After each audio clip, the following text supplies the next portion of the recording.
Story 1. I hadn't planned on taking this route. Highway 117, they called it the Devil's Backbone. But a landslide had closed the interstate, and my dispatcher, a man with a voice like gravel and a heart of cold steel, had rerouted me. He'd promised a bonus, enough to fix the leaky roof back home. And that was all the convincing I needed. Around midnight, the fog rolled in, thick and cloying, like a suffocating blanket. Visibility dropped to near zero. The air grew heavy, pregnant with an unsettling stillness. It felt like the mountains themselves were holding their breath. I pulled over, the tires crunching on the gravel shoulder. The silence, broken only by the rhythmic thump, thump, thump of the wipers, was unnerving. I reached for my thermos, needing the scalding coffee to burn away the creeping dread. That's when I saw it. A figure, shrouded in the fog, standing at the edge of the tree line. It was tall, impossibly tall and gaunt. Its limbs were long and spindly, like the bare branches of a dead tree. I blinked. Sure, it was a trick of the light, but when I looked again, it was still there. Closer now. Panic clawed at my throat. I fumbled for my CB radio, my fingers clumsy with fear. Static crackled in my ear. No signal. I hammered the transmit button, yelling into the microphone, but only silence answered. The figure continued its slow, deliberate approach, its form becoming clearer with each step. It wore what looked like a tattered coat, dark and stained, that hung loosely on its frame.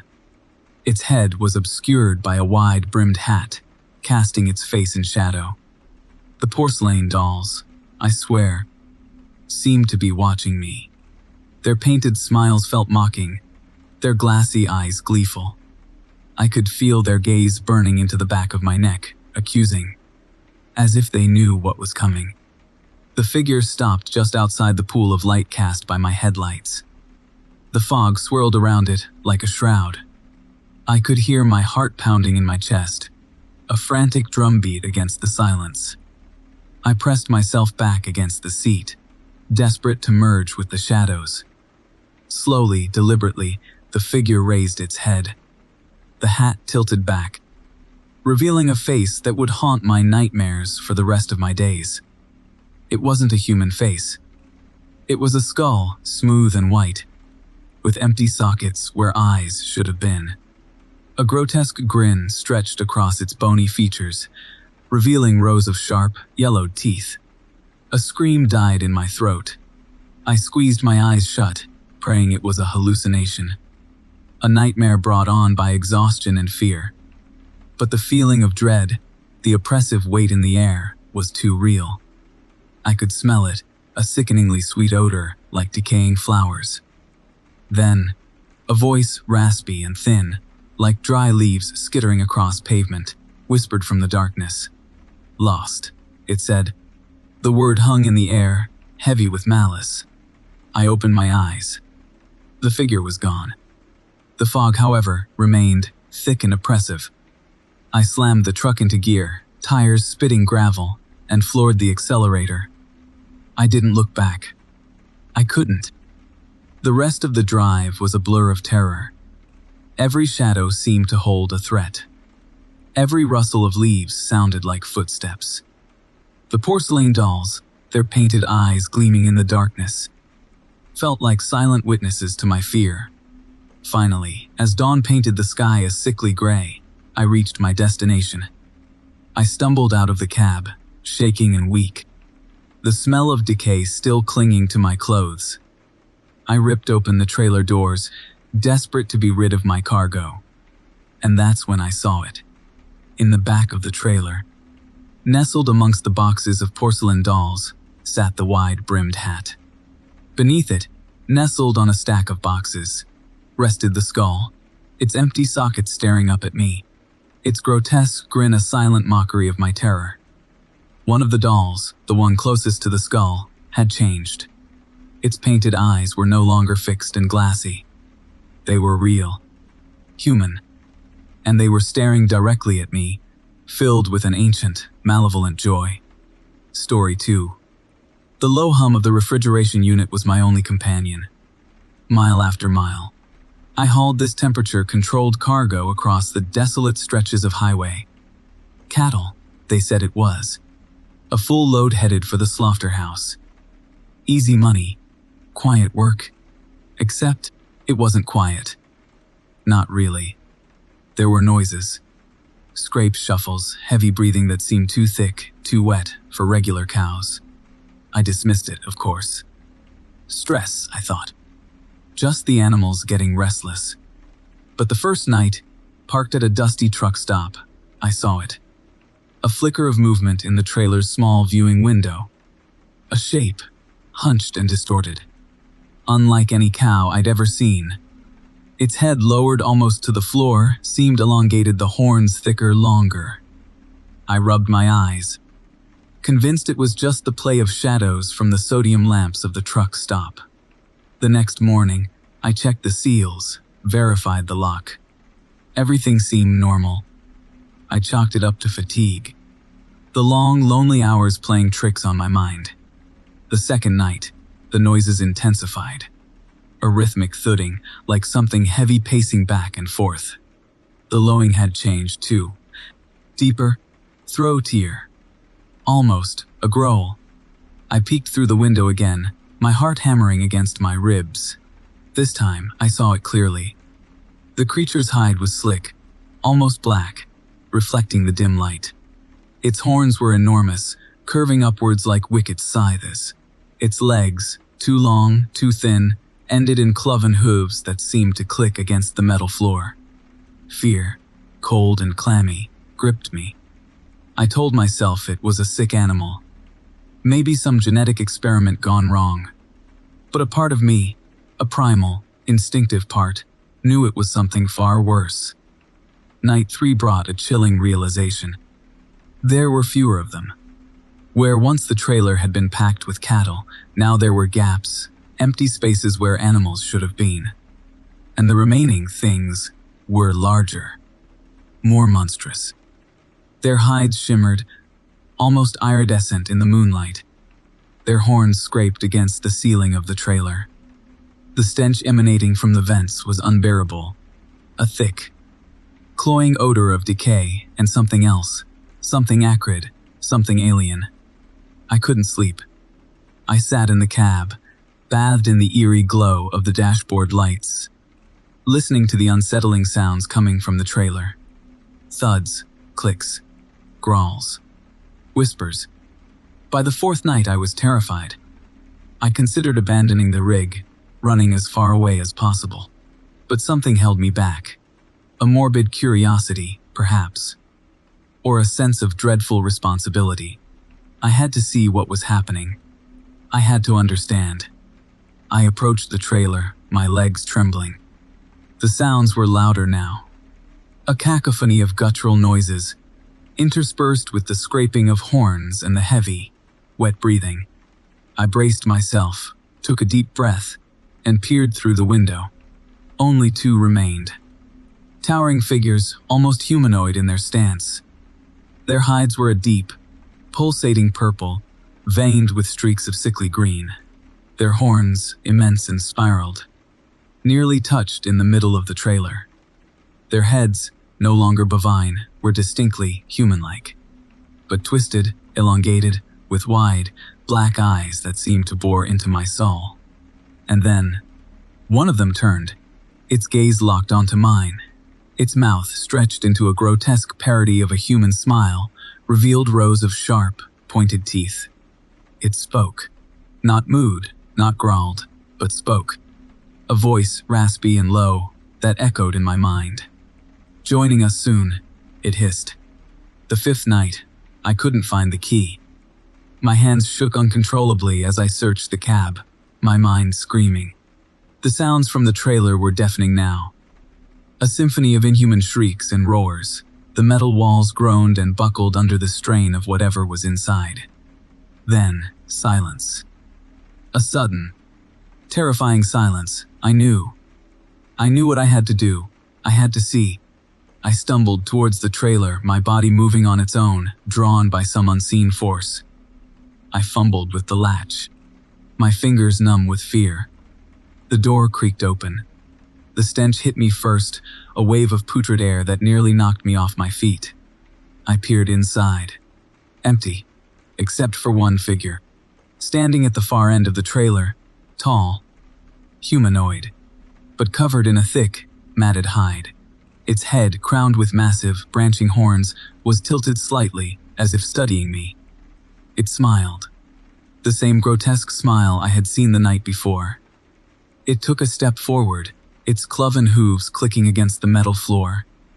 "Welcome," it said, its voice a chilling blend of human and animal. "The load has shifted."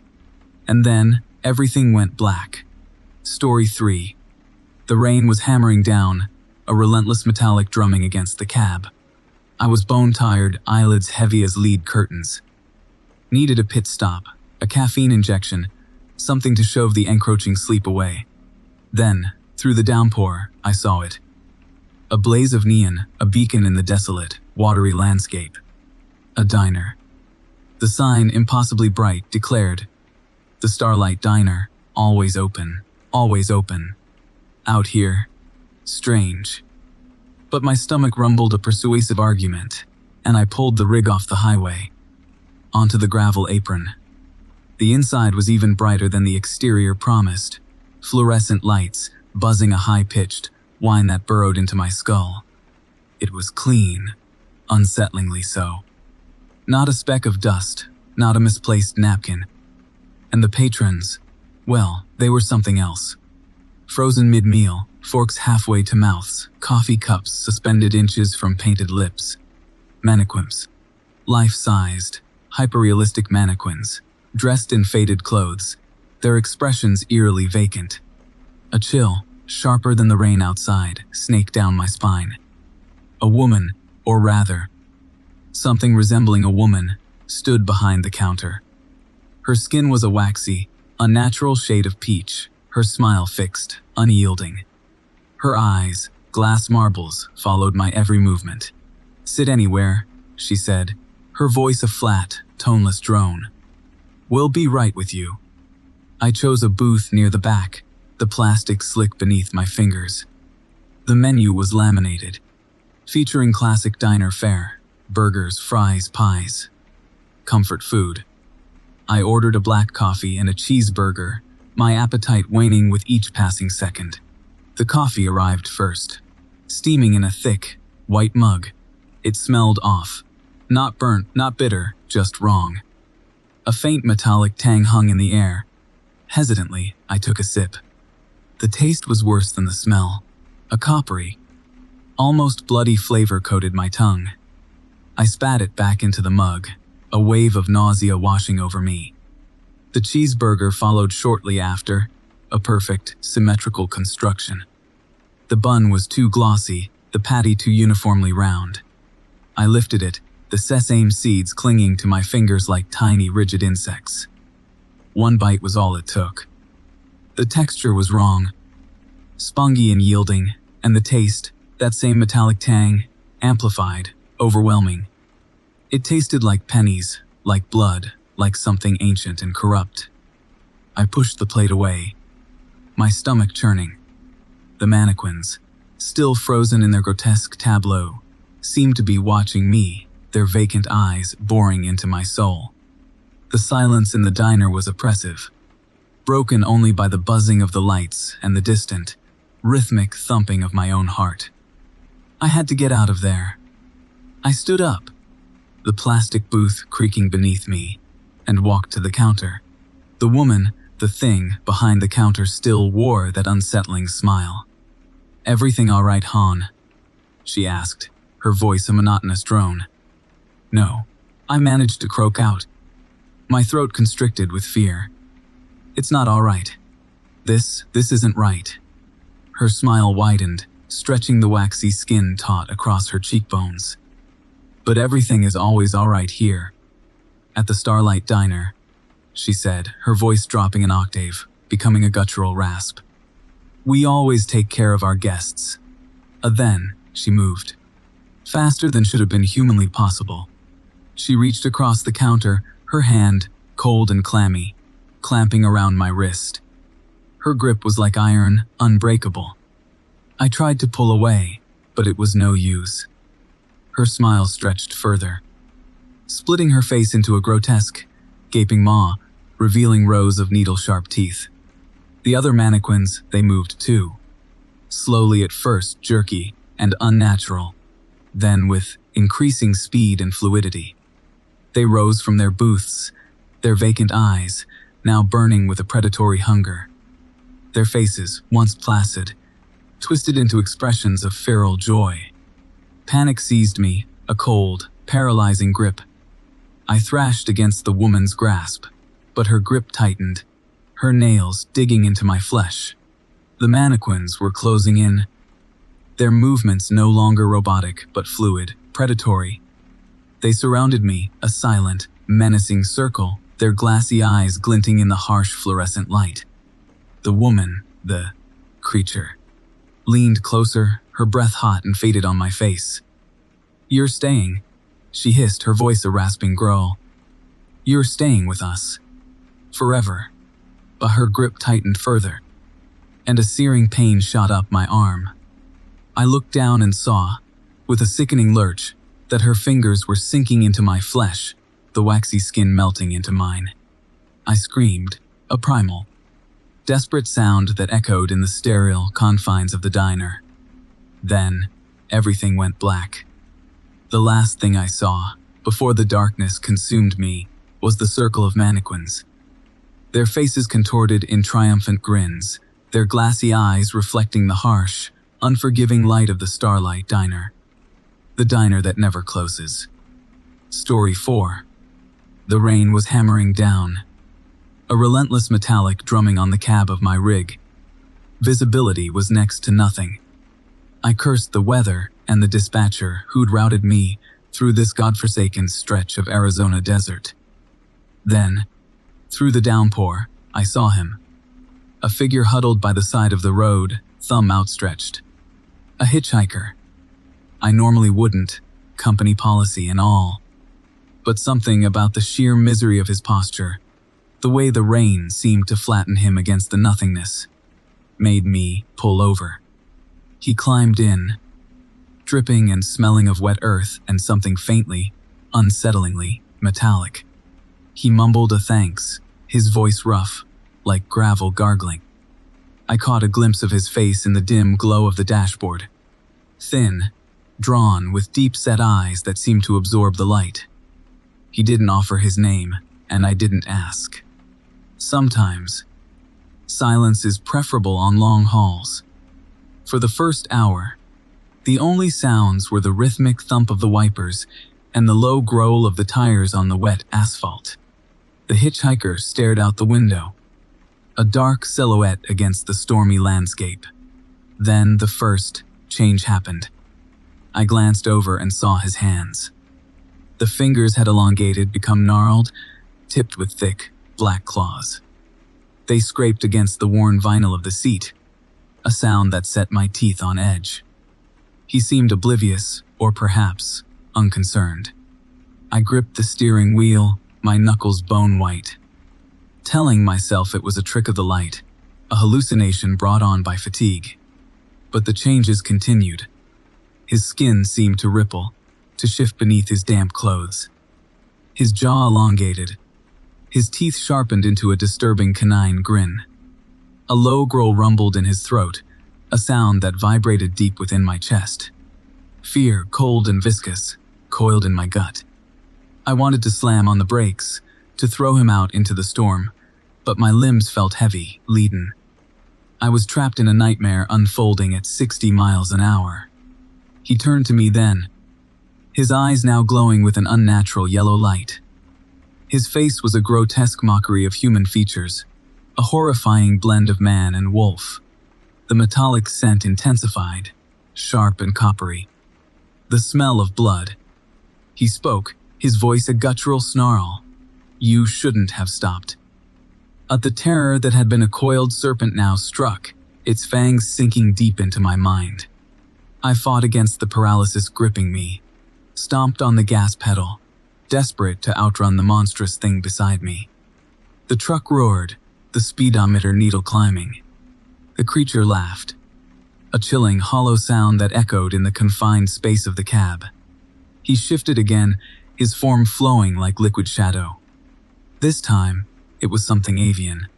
Feathers sprouted, dark and oily, covering his transforming body.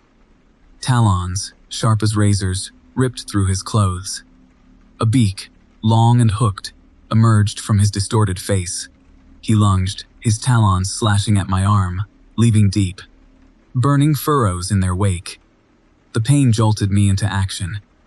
I swerved the truck violently, hoping to throw him off balance. He screeched, a high-pitched, ear-splitting cry, and slammed against the passenger door. The window shattered, spraying shards of glass everywhere. For a moment, I thought he might be gone, sucked out into the storm. But then I saw him. Perched on the hood of the truck, a monstrous bird of prey silhouetted against the lightning-streaked sky. Its eyes, burning embers in the darkness, fixed on me. It launched itself at the windshield, its beak hammering against the glass. The cracks spread like spiderwebs across my field of vision. I knew the glass wouldn't hold. I had to do something, anything. My hand fumbled for the tire iron wedged between the seats. I gripped it, the cold metal a small comfort in the face of overwhelming dread. As the windshield finally gave way, as the creature screeched and dove into the cab, I swung the tire iron with all my remaining strength. It connected with a sickening thud. The creature's screech cut short. Feathers and blood sprayed across the dashboard. The heavy weight of its body slumped against me, pinning me to the seat. I managed to push it off, my hands slick with blood and something else. Something oily and full. I looked at the creature, its form shifting again, melting back into the semblance of a man. The eyes, however, remained, still burning with that unnatural yellow light. Even in death, the storm began to subside. The rain eased, and the first rays of dawn painted the eastern sky in hues of gray and pink.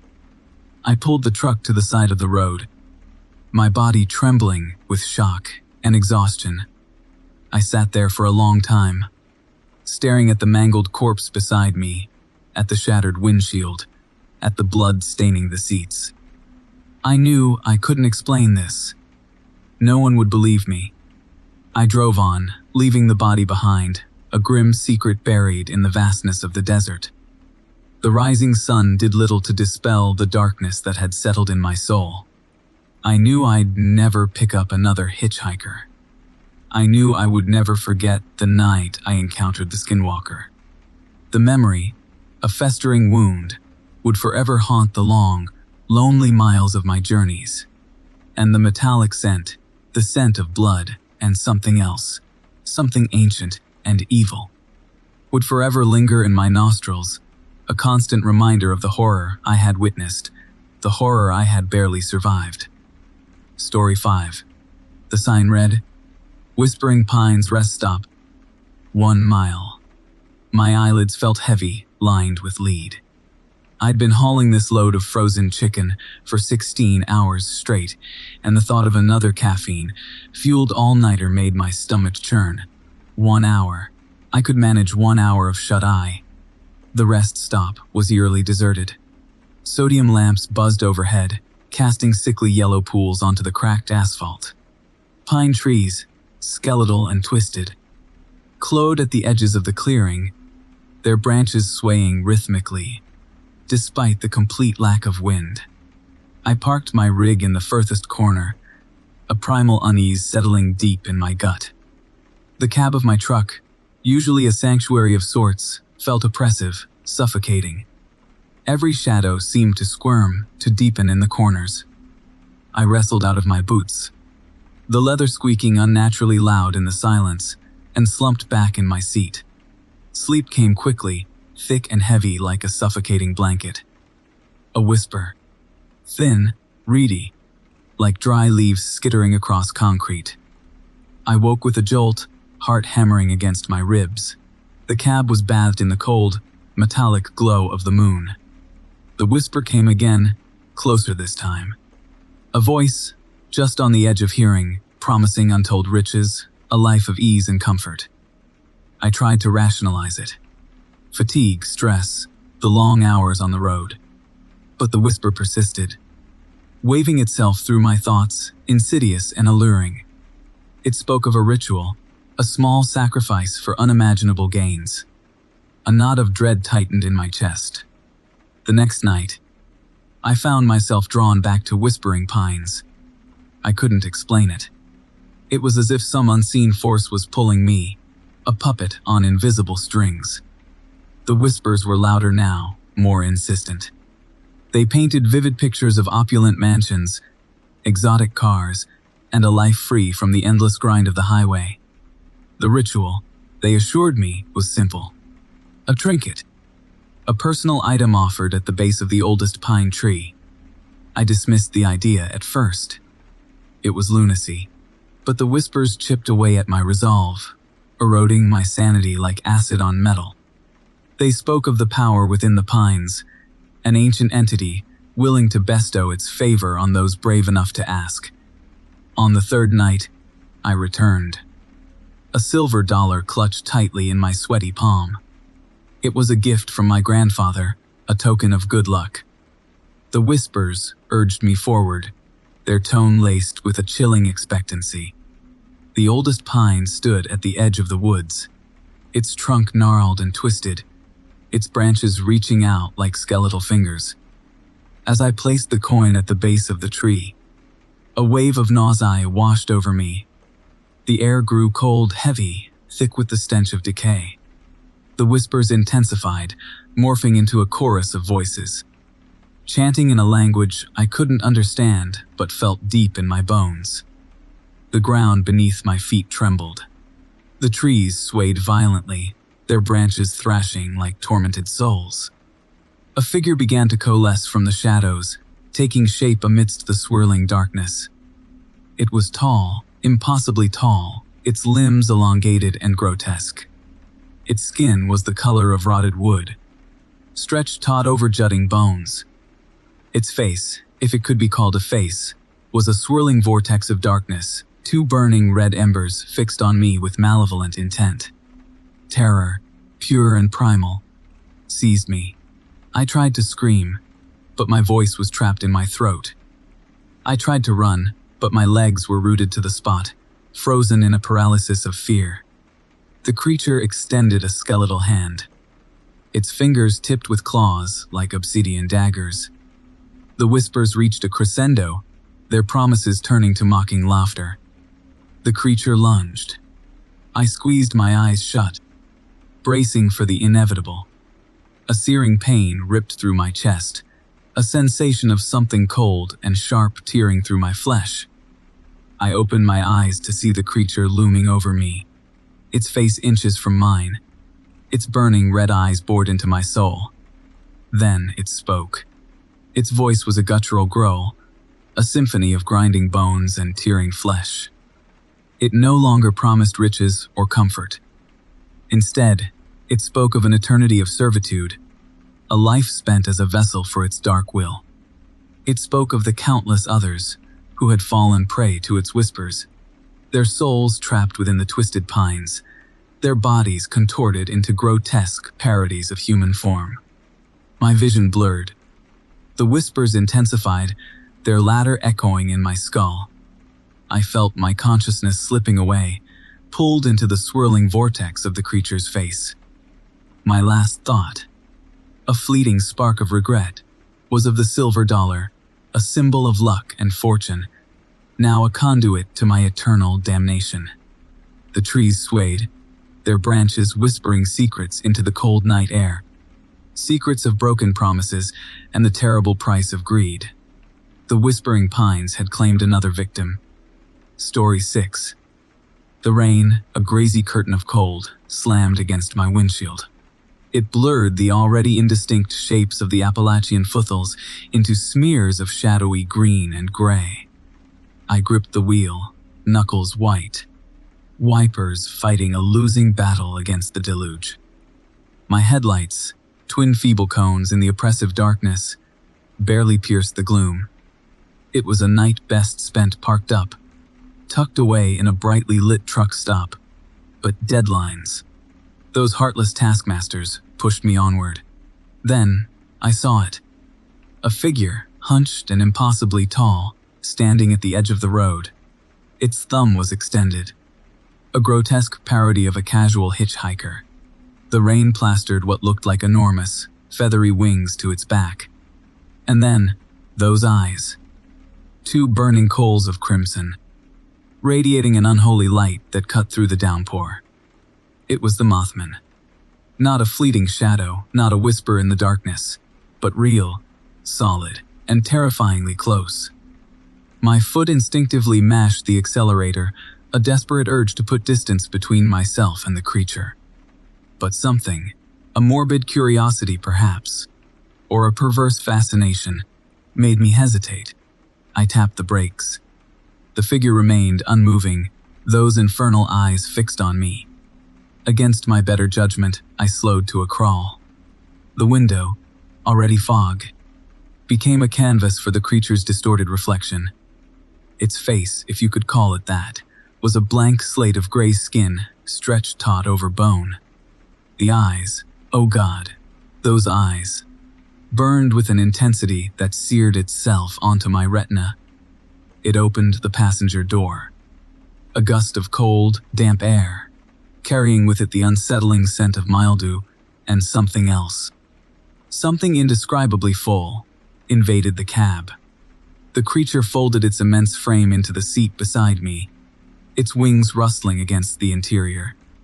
The truck felt suddenly smaller, constricted, as if the very air had thickened, become heavy with a malevolent presence. I tried to speak, to demand it leave, but my voice caught in my throat, a strangled gasp. The Mothman simply stared.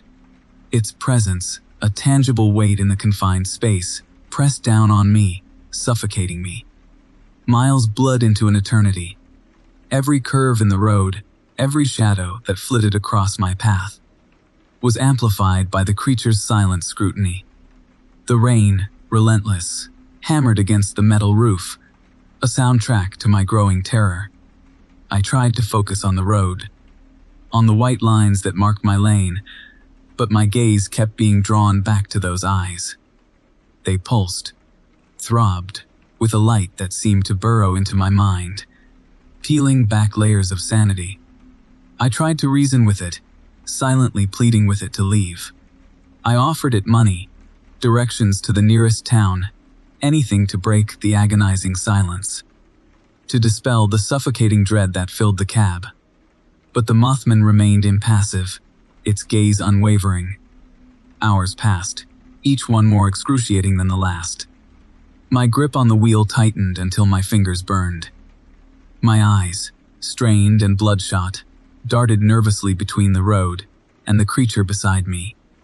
I was trapped, a prisoner in my own vehicle, held captive by a silent, malevolent entity. The landscape outside shifted, the dense forest giving way to open fields. In the distance, I could see the faint glow of city lights, a beacon of hope in the oppressive darkness. Relief, fragile and tentative, began to bloom in my chest. Perhaps, just perhaps, I could outrun it. Perhaps, once I reached civilization, the creature would vanish, relegated to the realm of nightmares. As I approached the city limits, I risked a glance at the Mothman. Its eyes, still burning with that unsettling light, were now fixed on the city, a flicker of something that looked like hunger in their depths. I pressed my foot down on the accelerator, the engine roaring in response. Then, it spoke. Its voice, a low, guttural rasp that seemed to emanate from the very depths of the earth, filled the cab. It spoke not in words, but in a series of clicks and whistles, a language alien and unsettling. The sound vibrated through me, resonating in my bones, chilling me to the core. The truck, as if responding to the creature's utterance, began to slow. The engine sputtered, cuffed, and died. The lights flickered and went out, plunging the cab into darkness, broken only by the malevolent glow of the Mothman's eyes. I fumbled for the door handle, desperate to escape. But the door was jammed. I hammered on the window, but the glass wouldn't break. I was trapped. The Mothman turned its head, its gaze locking with mine. The red glow intensified, filling the cab with a hellish light. The creature leaned closer, its face inches from mine. I could feel its breath, cold and fated, on my skin. Then, with a final, ear-splitting shriek that seemed to tear through the very fabric of reality, the Mothman lunged. The last thing I saw, before darkness consumed me, were those burning red eyes, now inches from my own, filled with a hunger that seemed to devour my very soul. The city lights, my only hope of salvation, receded into the distance, swallowed by the encroaching darkness. Story 7. The moon, a sickly yellow eye, stared down at me from the inky canvas of night. I gripped the steering wheel, white knuckles reflecting that eerie glow. Pine trees, skeletal fingers against the horizon, whizzed past as I hauled my cargo through the desolate backwoods of Oregon. The air, frigid and still, pressed against the cab of my rig, an oppressive weight. The silence, broken only by the rumble of my tires on the cracked asphalt, was unnerving, a stark contrast to the usual chatter of the CB. Then, I saw it. A flicker of movement at the edge of the tree line. Too large for a deer. Too swift for a bear. It moved with a predatory grace that sent a shiver of ice down my spine. Beneath the moon's pallid light, I caught a glimpse, a terrifying silhouette. Bipedal, massive, and unmistakably canine. The head, a grotesque blend of wolf and man, swiveled in my direction. Its eyes, two burning embers, locked onto mine. My heart hammered against my ribs. Adrenaline surged through my veins. This wasn't some stray mutt. This was something ancient, something feral. Something that belonged in nightmares, not on the side of a deserted highway. I slammed my foot on the accelerator, the engine roaring to life in the quiet night. The truck surged forward, leaving the creature behind in a cloud of dust. But the feeling of dread didn't abate. It intensified. I glanced in my side mirror, half expecting to see nothing, hoping it was just my imagination, a trick of the moonlight. But it wasn't. The creature, the dogman, was there. Loping along the shoulder, keeping pace with my rig. Its gait was effortless, unnatural. Its eyes, those burning coals, never left me. Panic clawed at my throat. I pushed the truck harder, the speedometer needle edging into the red. The trees became a blurred streak of green and brown. The moon, my only companion in this desolate landscape, seemed to mock me with its silent vigil. Still, the dogman pursued, relentless, unwavering. A predator locked onto its prey. Miles blurred into a terrifying, surreal tapestry of fear. The highway twisted and turned, a black ribbon unraveling through the oppressive darkness. I tried to reason with myself. It was just an animal. A large, dangerous animal, but an animal nonetheless.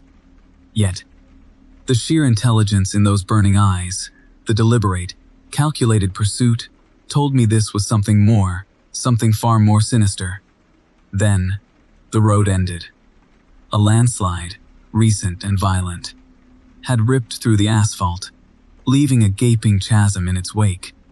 I slammed on the brakes, the truck skidding to a halt just inches from the precipice. Trapped. I turned, heart pounding a frantic rhythm against my ribs, to face my pursuer.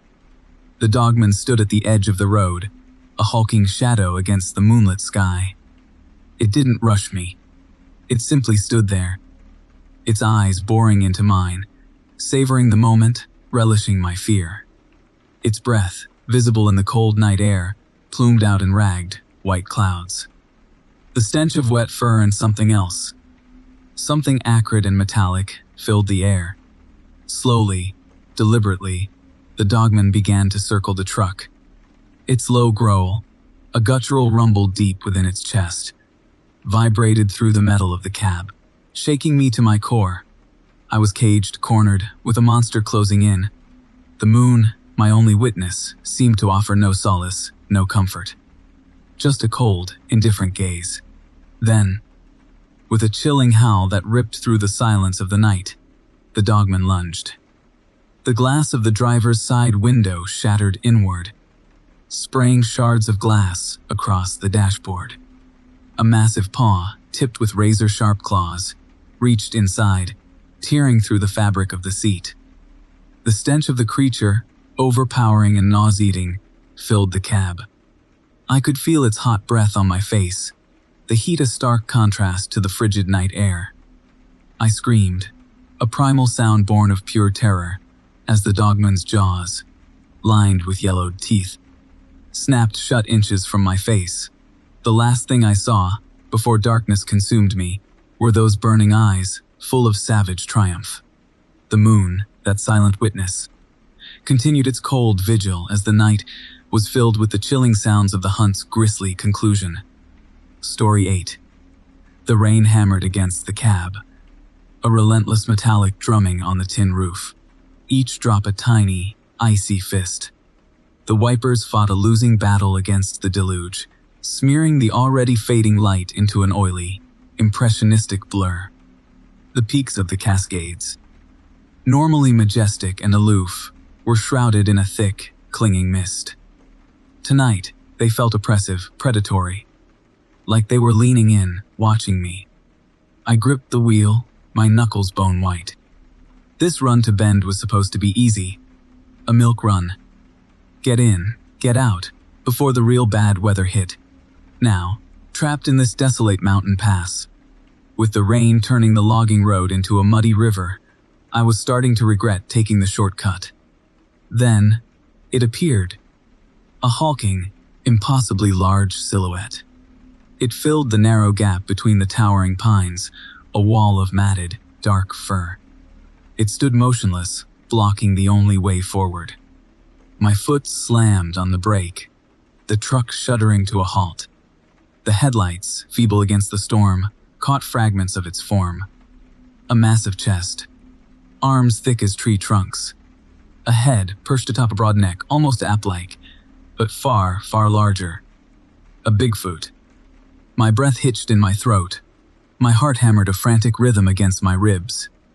This wasn't possible. A myth, a legend whispered around crackling campfires. Not real. Not here. Not now. But it was. Undeniably, terrifyingly real. It took a step forward, the ground trembling beneath its colossal weight. The headlights finally illuminated its face. Deep-set, intelligent eyes. A flat, brutal nose. A wide, snarling mouth filled with yellowed teeth. The creature was easily 8 feet tall, maybe more. A primal dread, cold and sharp, pierced me. A terror that burrowed deep into my bones. I fumbled for my phone, no signal. Of course, not out here. Not in this forgotten corner of the world. I was alone. Completely, utterly alone. With it. The Bigfoot roared. A deep, guttural sound that vibrated through the truck's cab, shaking me to my core. It was a sound of pure, unadulterated rage. A sound that promised violence. It pounded its chest with a fist the size of a bowling ball. The sound echoed through the rain-soaked forest, a declaration of dominance. A challenge. My blood ran cold. It began to pace. Back and forth in front of the truck, a restless, predatory dance. Its eyes never left me. They burned into me, twin embers in the gloom. I could smell it now. A pungent, musky odor. The smell of wildness, of something ancient and untamed. I considered turning around, trying to escape, but the road behind me was treacherous. A winding, narrow ribbon of mud clinging precariously to the mountainside. And the creature was fast. I'd seen glimpses of its movements. Quick, surprisingly agile for its size. I had no doubt it could outrun me. I was trapped. Minutes stretched into an eternity. The rain continued its relentless assault. The Bigfoot continued its pacing, its eyes boring into me. I felt a strange sense of detachment, like I was watching this unfold from outside my body, like this wasn't happening to me. Then, it stopped pacing. It stood directly in front of the truck, its massive form looming over the hood. It reached out a hand, its thick fingers curled into a claw. It tapped on the windshield. Once.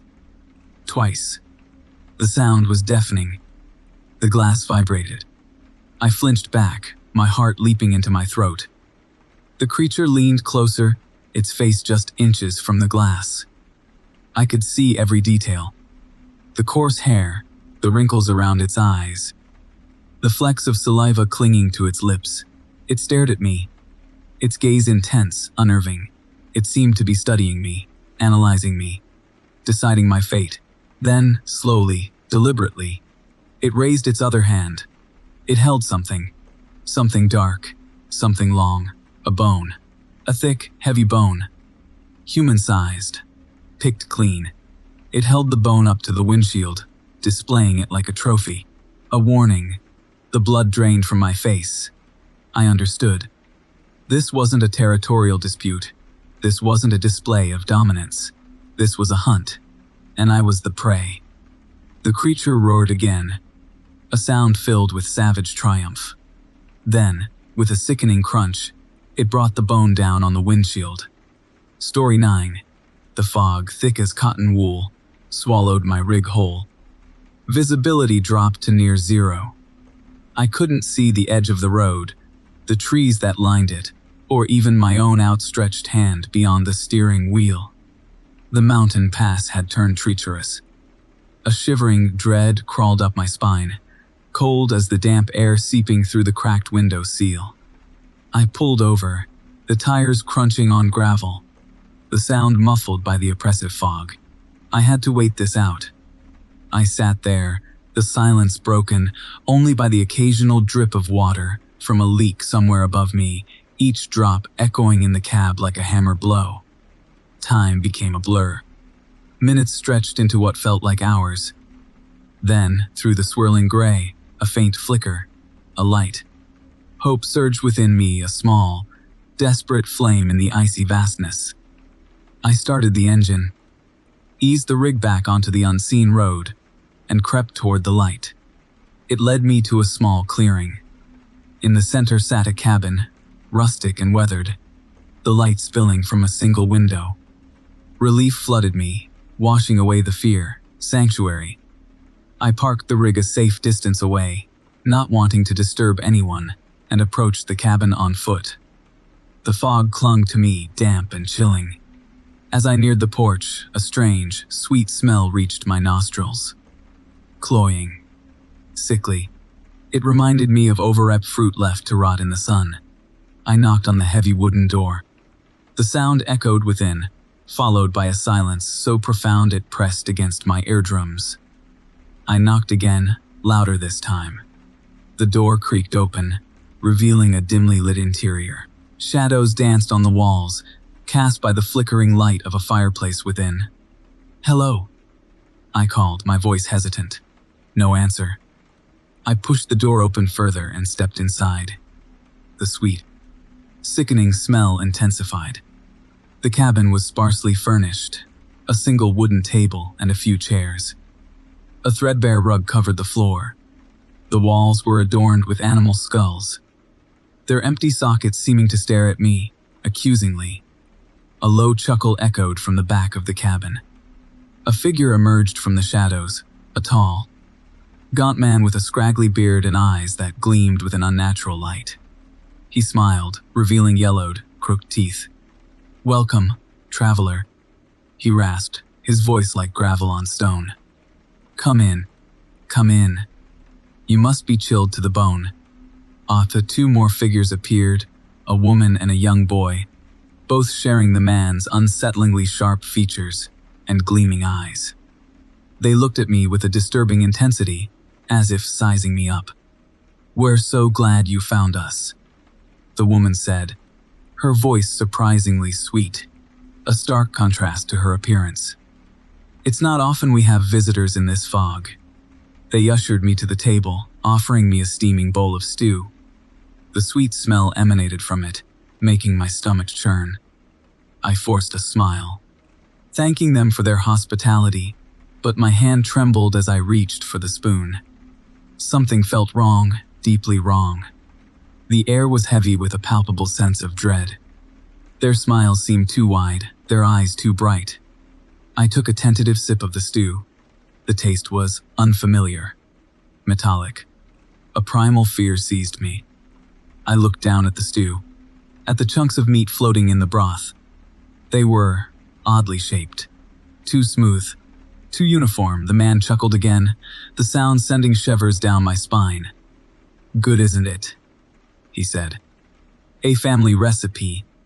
The boy giggled, a high-pitched, unsettling sound. He pointed at the animal skulls on the wall. "Why, have plenty more where those came from," he said. The woman's smile widened, revealing more of her unsettlingly sharp teeth. "We always make sure our guests are well fed," she purred. The realization hit me like a physical blow. The sweet smell, the strange taste, their unsettling demeanor. It all clicked into place. This wasn't sanctuary. It was a trap. I pushed the bowl away, the stew sloshing over the table. I stood up, my heart pounding against my ribs. I have to go," I stammered, backing away. The man's smile vanished. His eyes narrowed. "I don't think so," he growled, his voice no longer rasping but deep and menacing. He stood up, blocking the doorway. The woman and the boy rose as well, their eyes glinting in the firelight. They advanced on me, slowly, deliberately, like predators closing in on their prey. The woman held a large, cleaver-like knife, its blade gleaming in the firelight. The boy clutched a rusty hatchet, its handle worn smooth with use. I stumbled backward, knocking over a chair. Panic surged through me, cold and suffocating. I turned and ran, scrambling through the fog-filled clearing, back towards the faint outline of my rig.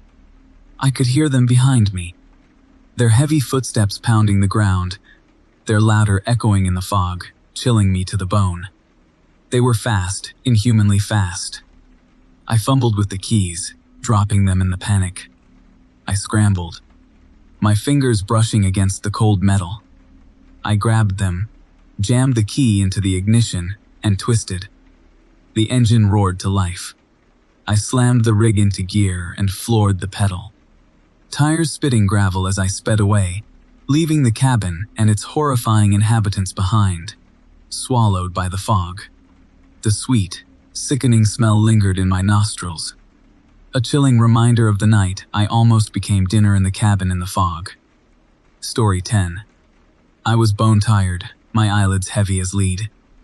Needed a place to rest, to shut down for a few hours before I pushed on through this deluge. Then, through the downpour, I saw it. A sign, barely illuminated by a flickering bulb. It depicted a stylized coffee cup, steam rising in an unnatural spiral. Moonstone Oasis. It read, the letters crude and uneven, like they'd been hastily carved. There was something off about the whole thing, a sense of unease that settled deep in my gut. But exhaustion won over caution. I pulled off the highway, the tires crunching on gravel, and headed towards the dimly lit oasis. The place was almost deserted. Just a handful of rigs, their shapes distorted by the rain and shadows. The building itself was low and squat, constructed of dark, weathered wood. No gleaming chrome, no bright neon signs. Just that unsettling, hand-painted sign and a single, bare bulb casting long, eerie shadows. As I stepped out of the cab, the rain immediately soaked through my jacket. The air was thick, heavy with a coppery tang that I couldn't quite place. It smelled faintly, sickly sweet, like overripe fruit mixed with something else. Something metallic. Inside, the atmosphere was even more oppressive. A thick layer of grime coated every surface. The few tables were scarred and pitted, the chairs mismatched and rickety. Behind the counter, A woman with eyes as dark and vacant as the night sky stared at me. She didn't speak, just nodded slowly, her lips thin and pale. I ordered coffee black, anything to chase away the chill that had settled in my bones. As I waited, I noticed the patrons. They were truckers, like me, but something was different. Their faces were gaunt, their eyes sunken and glazed. They spoke in hushed, almost reverential tones. Their movements were slow, deliberate, as if they were performing some strange, silent ritual. I tried to dismiss it as exhaustion playing tricks on my mind, but the feeling of unease only intensified. Then, I saw it. A glint of metal in the corner. A knife, long and curved, resting on a blood-stained cloth. My breath hitched. I glanced back at the woman behind the counter. She was watching me, a faint smile playing on her lips. It wasn't a friendly smile. It was predatory.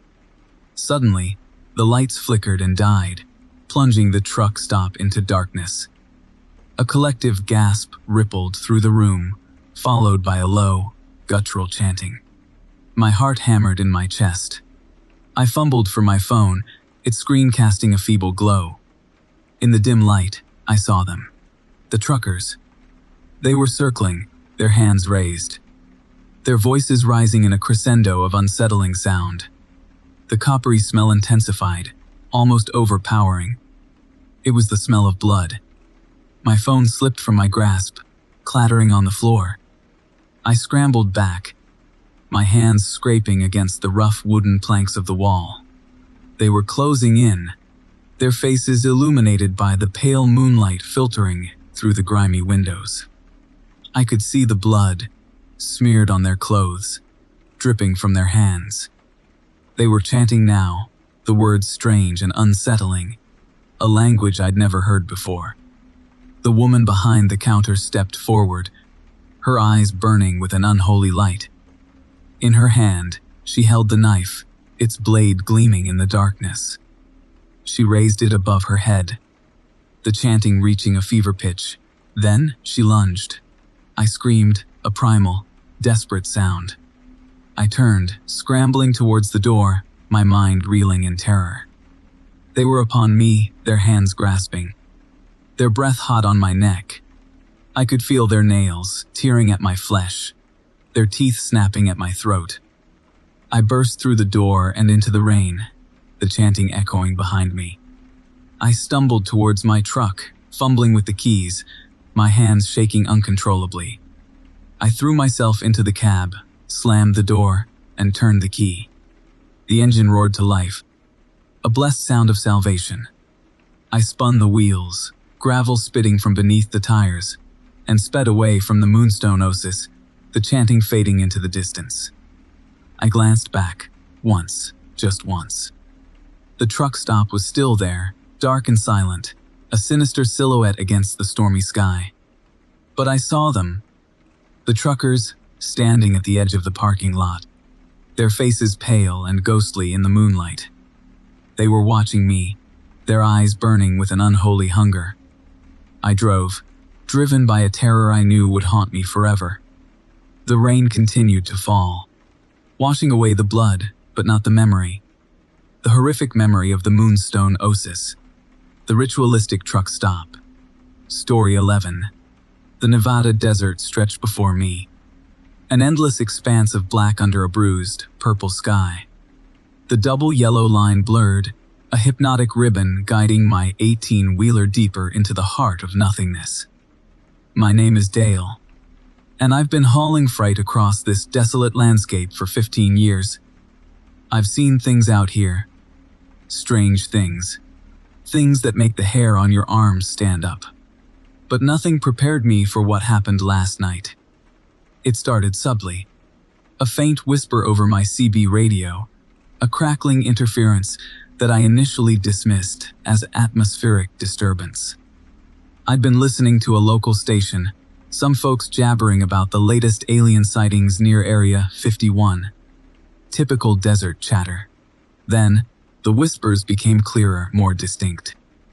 A voice, mournful and ethereal, drifted over the airwaves. It spoke my name, Dale. It rasped, "Turn back. Turn back now." A chill crawled up my spine. I gripped the steering wheel, my knuckles white. I checked the channel, thinking someone was playing a prank. But the station was still broadcasting the alien program. The mournful voice continued, weaving its way between the regular broadcast. "This road is cursed, Dale. Turn back before it's too late." The voice, it was close. Too close. Like it was sitting right next to me, its icy breath ghosting over my ear. Eunice turned to genuine fear. My heart hammered in my chest.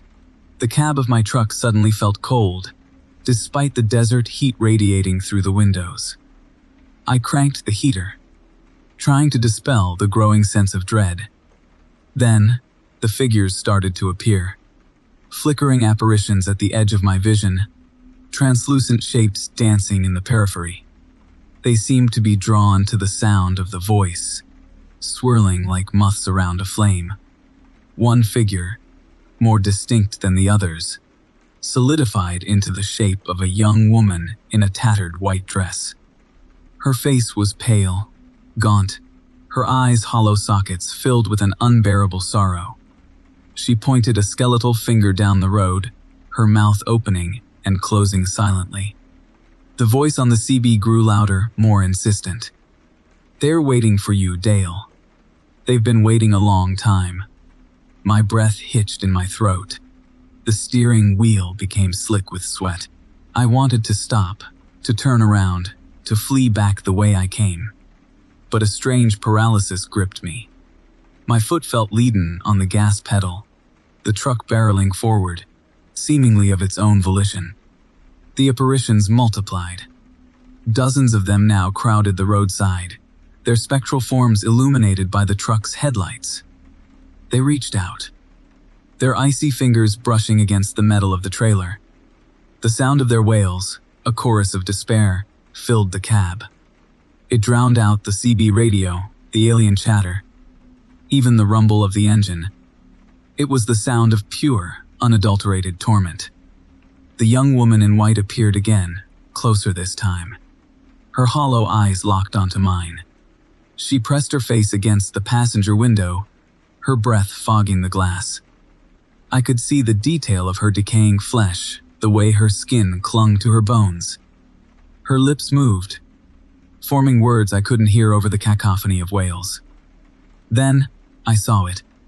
Further down the road, a shimmering haze hung in the air. It pulsed with a sickly green light, casting long, distorted shadows across the asphalt. The voice on the CB, now a guttural growl, whispered one final warning. "This is where it ends, Dale." I slammed on the brakes. The tires screamed in protest.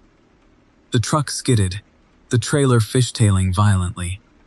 I fought for control, wrestling the steering wheel, trying to avoid whatever lay hidden within that eerie green mist.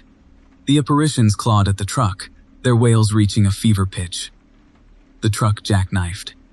I braced myself for impact, the world a blur of metal and glass. Then, silence. A deafening, unsettling silence. The wails stopped. The apparitions vanished. The green mist dissipated, leaving only the empty highway stretching before me. I was alive.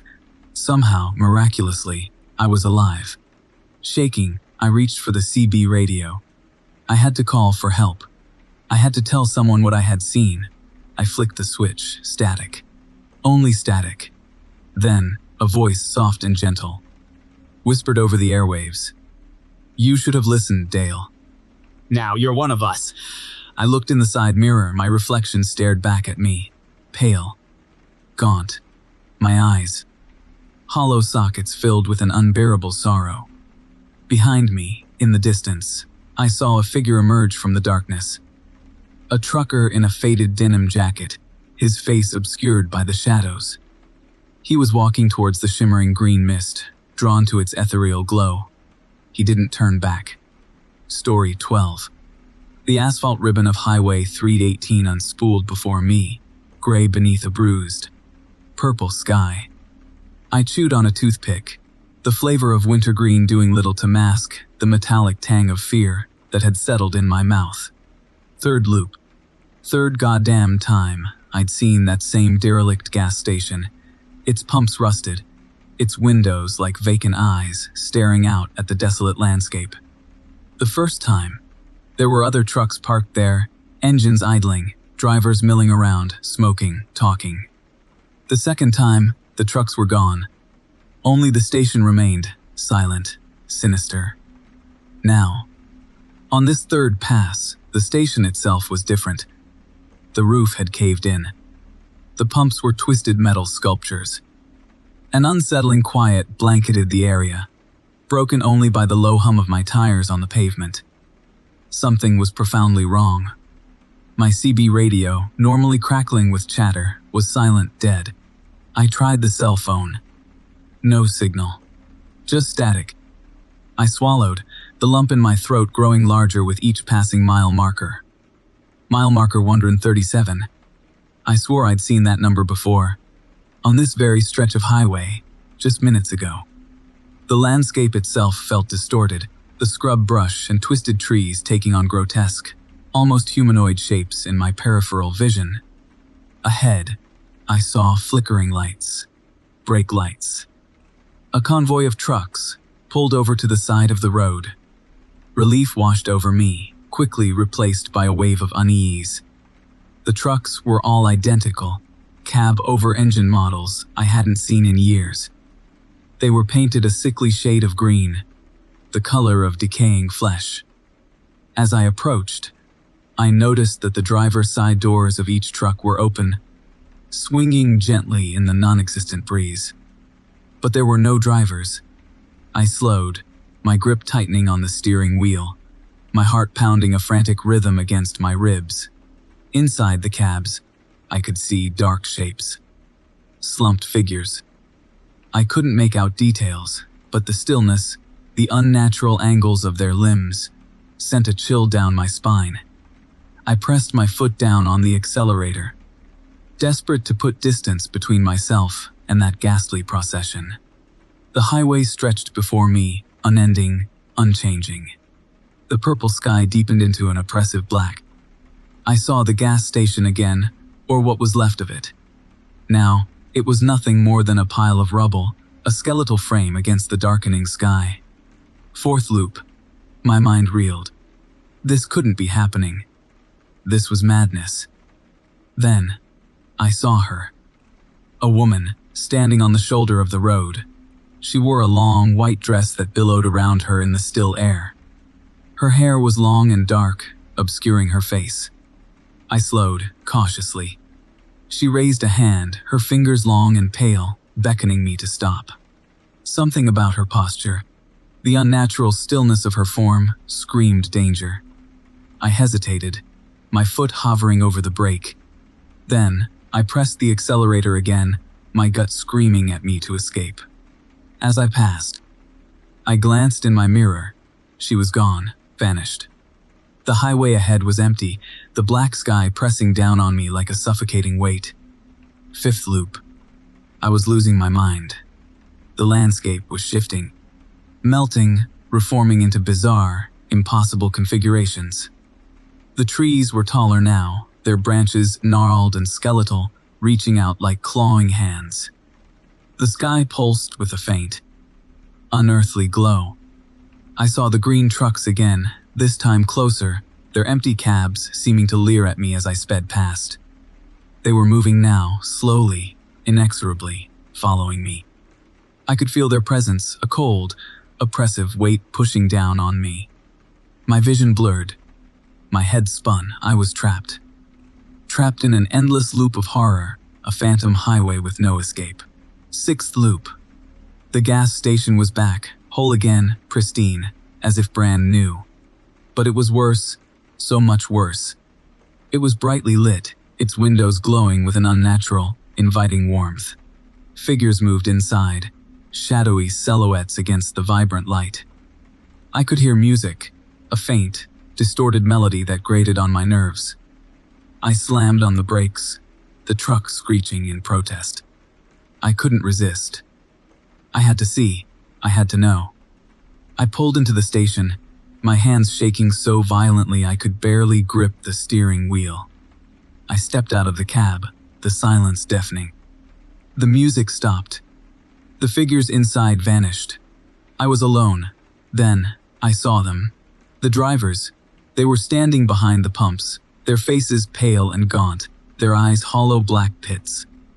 They were dressed in the same sickly green uniforms, their hands reaching out, their fingers long and skeletal, beckoning me closer. And the woman in white. She was there too. Standing at the entrance to the station, her face now visible. Her skin was gray and withered, her eyes burning with a cold, malevolent light. She smiled, a slow, chilling smile that revealed rows of needle-sharp teeth. They closed in, their movements slow and deliberate, their silence more terrifying than any scream. I stumbled back, my breath catching in my throat. I turned to run, but it was too late. They were upon me, their cold hands grasping at me, pulling me down into the darkness. And as I felt their icy grip tighten around me, I knew that I was trapped forever on Highway 318, another phantom in this endless loop of horror. The seventh loop. The beginning of forever. Story 13. The stench hit me first, a cloying sweetness laced with decay. It permeated the cab, thick and viscous, clinging to the back of my throat. I'd hauled worse-smelling cargo, sure. But this was different. This was personal. This smelled like something had died, and died badly, somewhere very close. I cranked open the window. The frigid night air a meager antidote to the suffocating aroma. Somewhere outside, an owl hooted, the sound mournful and hollow. My stomach churned. I pulled over onto the shoulder, the gravel crunching beneath the tires. I had to find the source. This wasn't roadkill. This was in the truck, with me. I grabbed my flashlight, the beam cutting through the darkness. My heart pounded a frantic rhythm against my ribs. I checked the floor, the seats under the dashboard. Nothing. The smell, though, was intensifying, a miasma of putrescence. It seemed to be emanating from the crawlspace access panel, a small metal door located behind the driver's seat. Hesitantly, my hand trembling, I reached for the latch. The metal was cold, almost clammy against my skin. I pulled. The door creaked open, revealing the cramped, shadowy cavity beneath the cab. The stench rolled out, thick and palpable, making me gag. I shone the flashlight into the darkness. At first, I saw nothing. Just shadows and dust motes dancing in the beam. Then, something shifted. A pale, glistening shape, nestled amongst the wiring and tubing. My breath caught in my throat. I lowered the flashlight, forcing myself to look closer. It was humanoid, vaguely. Its skin, stretched taut over bone, was the color of curdled milk, slick with a viscous fluid. Its limbs were elongated, grotesquely thin, ending in hands tipped with long, yellowed nails. Its head lolled to one side, attached to its body by a neck far too thin to support its weight. And its eyes, oh God, its eyes. They were wide, vacant black pits, reflecting the beam of my flashlight like polished obsidian. It didn't move, didn't breathe. Just lay there, a grotesque parody of life, nestled in the cramped confines of my crawlspace. My mind reeled, struggling to comprehend what I was seeing. This wasn't possible. This wasn't real. This was a nightmare. A hallucination brought on by exhaustion and the endless miles. But the smell, the undeniable, stomach-churning smell, told me otherwise. This was real, and it was in my truck, with me. I slammed the crawlspace door shut, the metal echoing in the sudden silence. My hands shook so violently I could barely grip the latch. I backed away, stumbling over my own feet, my heart pounding against my ribs like a trapped bird. I had to get out, had to leave, had to put as much distance between myself and that thing as possible. But my legs felt like lead, my body frozen in place by a primal terror. I forced myself to move, to reach for the ignition. My fingers fumbled with the key, dropping it twice before finally managing to insert it into the lock. The engine roared to life, the sound a welcome intrusion in the oppressive silence. I slammed the truck into gear and sped away, leaving the darkness and its horrifying occupant behind. The smell lingered, though faint but persistent, a constant reminder of what I had seen. I drove for hours, my eyes fixed on the road ahead, my mind racing. I tried to rationalize it, to explain it away as a trick of the light, a figment of my imagination. But the image of that pale, glistening form, those vacant black eyes, remained seared into my memory. As dawn broke, painting the sky in hues of pink and orange, a new horror began to creep into my mind. The crawlspace access panel. I hadn't locked it. I glanced nervously over my shoulder towards the back of the cab. The smell was stronger now, closer. And then, I heard it. A soft, scratching sound coming from behind the driver's seat. My blood ran cold. I knew what it was. It was the thing. It was getting out. Slowly, my heart pounding in my chest, I reached behind me and touched the crawlspace access panel. It was open. I didn't turn around. I didn't want to see it. I didn't want to see those eyes, but I felt it. A cold, clammy hand brushing against my neck. Its touch was like ice, sending a shiver down my spine, and then a voice, a raspy whisper, close to my ear. "Thank you," it hissed, "for letting me out." My vision blurred. The world spun. The last thing I saw, before darkness consumed me, were those vacant, black eyes, staring at me from the rearview mirror. They were no longer vacant. They were filled with a cold, malevolent intelligence. And they were smiling. Story 14. The atch in my back woke me. Damp earth pressed against my cheek. Confused, I pushed myself up, blinking in the twilight gloom. I'd crawled into these woods, drunk, after my rig blew a tire miles from any town. Now, disoriented and throbbing, I struggled to recall how I'd gotten so far from the shoulder. The trees seemed closer. Much closer than I remembered. A dense wall of gnarled trunks and twisted branches, suffocatingly near. An unnatural stillness hung in the air, broken only by the frantic thump of my own heart. Something felt profoundly wrong. The woods, usually alive with the rustle of leaves and the chirping of unseen birds, were eerily silent. A chilling quiet, like the held breath before a scream. I scrambled to my feet, the hairs on the back of my neck prickling with an instinctual fear. The trees, I realized with a lurch of dread, were not still. They were moving. Slowly, imperceptibly at first, but then with a growing, sickening purpose. Their branches gnarled and twisted, reached out like skeletal fingers. Groping, flexing, beckoning. Panic clawed at my throat. I stumbled back, my boots catching on tangled roots. The trees seemed to lean in, their uppermost branches swaying and creaking in a mournful, groaning chorus. The bark, dark and fissured, looked like aged, decaying flesh. The ground beneath me felt soft, yielding, almost as if the forest floor itself were breathing. A wave of nausea swept over me, the stench of damp earth and something else. Something sickly sweet and metallic, filling my nostrils. I turned, desperate to escape, but the trees were everywhere, closing in. Their branches scraped against each other, producing a dry, rasping sound that set my teeth on edge. I pushed through the grasping limbs, tearing my clothes, scratching my skin. The air grew thick, heavy, as though the very forest were conspiring to smother me.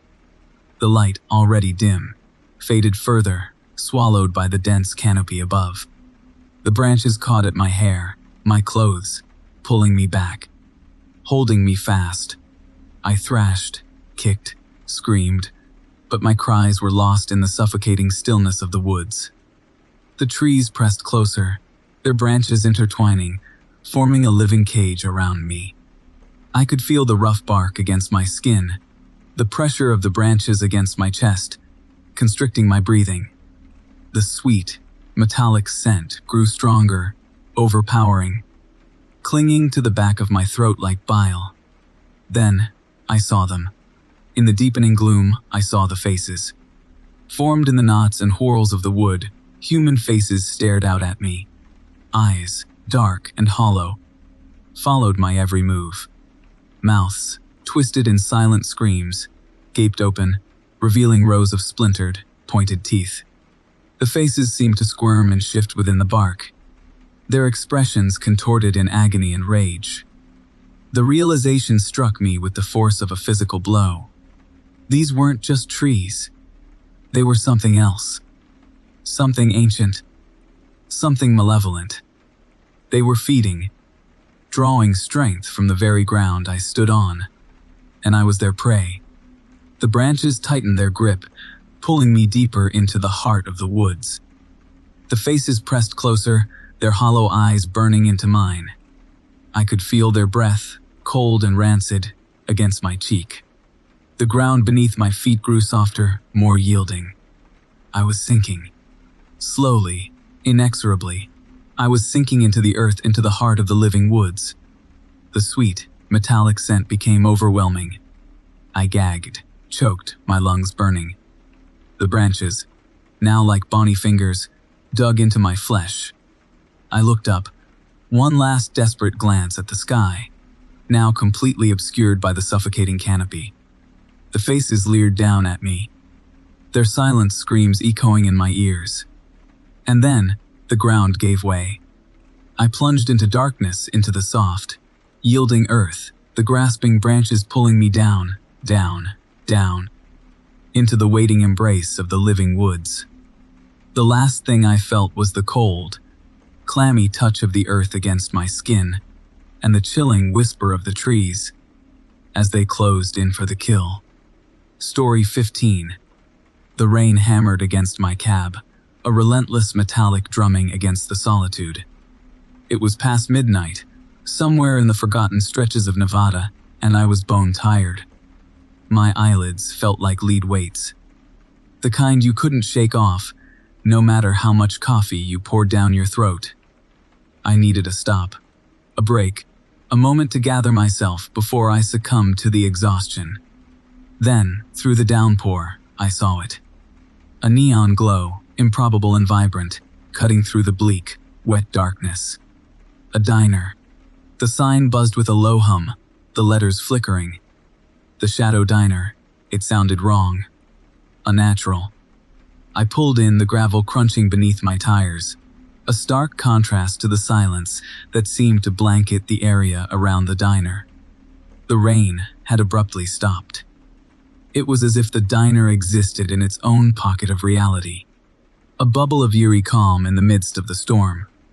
I hesitated for a moment, a prickle of unease crawling up my spine.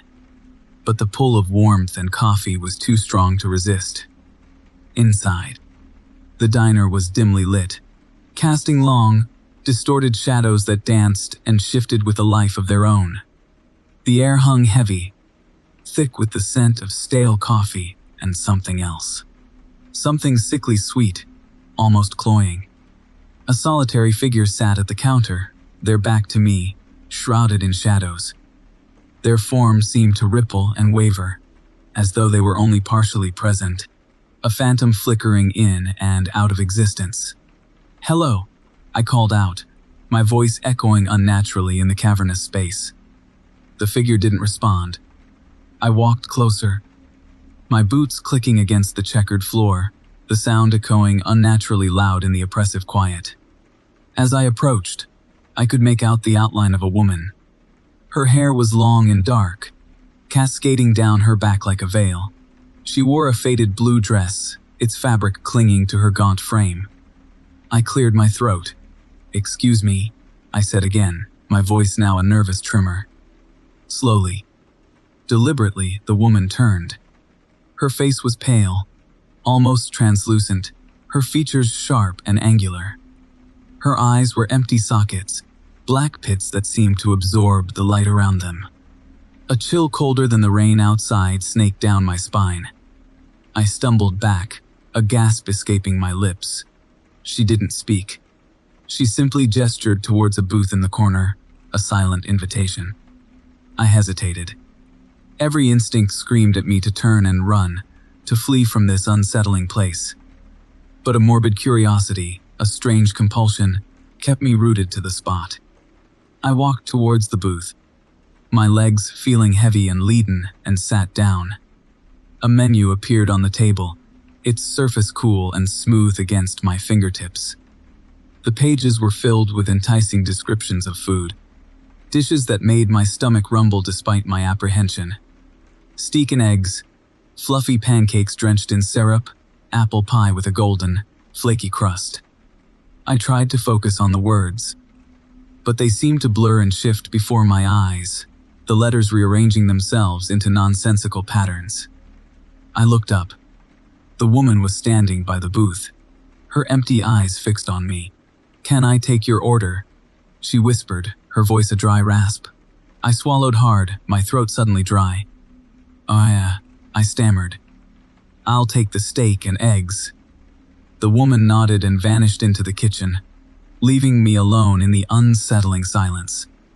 Minutes stretched into an eternity, the ticking of an unseen clock echoing in the emptiness. Finally, she returned, carrying a plate piled high with steaming steak and eggs. The aroma was intoxicating, a tantalizing blend of savory and salty that made my mouth water. I reached for the plate, my fingers trembling with anticipation. But as my hand touched the food, it vanished. The plate remained, cold and empty, in my grasp. I blinked, my mind struggling to comprehend what I had just witnessed. The woman stood there, her empty eyes boring into me, a faint, almost imperceptible smile playing on her lips. "What?" I started to say, my voice choked with confusion and fear. "What just happened?" She didn't answer. She simply gestured to the menu again. I picked it up, my hands shaking. This time, the words were different. They were no longer descriptions of food, but a series of cryptic phrases written in a language I didn't recognize. The letters seemed to squirm and pulsate on the page, as though they were alive. I looked up at the woman, my heart pounding in my chest. "What does this mean?" I whispered, my voice barely audible.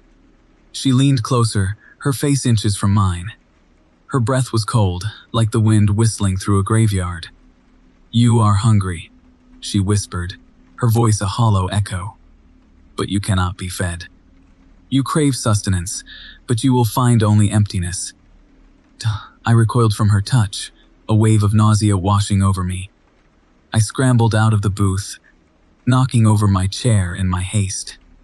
I stumbled towards the door, desperate to escape this nightmarish diner. But the door was gone.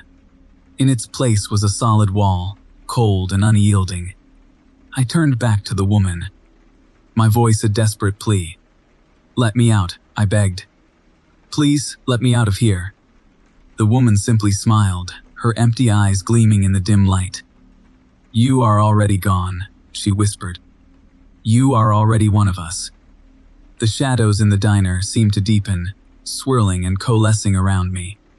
I felt a cold hand grip my arm, its touch like ice against my skin. I screamed, a desperate, primal cry that echoed in the emptiness. And then there was only darkness, a vast, infinite darkness that swallowed me whole. Story 16. The coffee was lukewarm, bitter, and doing little to fight the gnawing fatigue. My eyelids felt heavy, lead weights dragging them down. I pulled into the rest stop, a beacon of fluorescent light in the twilight gloom. It was unremarkable bland, just like 1,000 others I'd seen on this endless highway. Beige brick, grimy windows, the hum of vending machines promising stale sandwiches and sugary relief. I needed a bathroom break, a splash of cold water on my face, maybe another dose of that disappointing coffee. I stepped inside, the automatic doors sighing open. The air was thick, stagnant, with a faint chemical odor that tickled the back of my throat. The bathroom was to the left, a sterile white box, illuminated by harsh fluorescent lights. I relieved myself, the silence broken only by the automatic flush, a sound that echoed strangely in the empty space. I splashed water on my face, staring at my reflection in the cracked mirror. My eyes were bloodshot, my skin pale, the face of a man who'd spent too long on the open road. Back in the main area, I fumbled for some change, the jingle of coins a metallic counterpoint to the hum of the vending machines. I selected a coffee, the machine whirring and clunking as it dispensed the lukewarm brew. I took a sip, the bitter taste familiar and unwelcome. I needed to get back on the road, but something felt off. I glanced around, a prickle of unease crawling up my spine. Hadn't the bathroom been on the right? I walked towards the right side of the rest stop, my footsteps echoing unnervingly loud in the empty space. And there it was. The bathroom, identical to the one I'd just used. Same sterile white tiles, same harsh fluorescent lights, same cracked mirror staring back at me. A wave of dizziness washed over me. I felt a cold dread creeping into my heart. This wasn't right. I retraced my steps, back to the vending machines, back to the entrance. The automatic doors stood open, offering a glimpse of the twilight darkness. I stepped outside, taking a deep breath of the cool, crisp air. Relief flooded through me. I turned back to look at the rest stop, a single, ordinary building, bathed in the pale light of dawn. I shook my head, chalking it up to fatigue, to the long hours on the road. I stepped back inside, the automatic doors sighing closed behind me. And then I froze. The vending machines, the bathrooms, they were all exactly the same, but different, subtly different. The angle of the vending machines, the position of the trash cans, the crack in the bathroom mirror. Everything was replicated, duplicated, but shifted, skewed, like a distorted reflection in a funhouse mirror. Panic seized me. I ran to the entrance, pushing against the doors, but they wouldn't budge. Locked. I pounded on the glass, shouting, but no sound escaped. I was trapped. I stumbled back, my heart hammering against my ribs. The rest stop stretched before me, an endless maze of identical bathrooms and humming vending machines.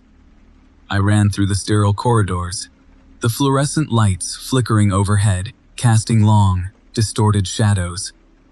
Every turn, every corner, revealed the same unsettling replication.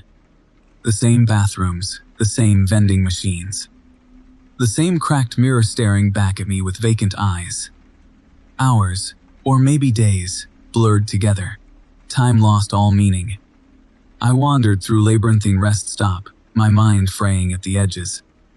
I ate stale sandwiches from the identical vending machines, drank lukewarm coffee, the bitter taste a constant reminder of my imprisonment. I slept on the cold, hard tile of the identical bathrooms. The hum of the fluorescent lights a lullaby of despair. The silence was broken only by the occasional clatter of a vending machine, a sound that echoed through the endless corridors, mocking my solitude. I started talking to myself, whispering reassurances, then shouting into the void, my voice swallowed by the oppressive stillness. I saw things in the periphery, fleeting glimpses of movement, shadows that danced just beyond my reach.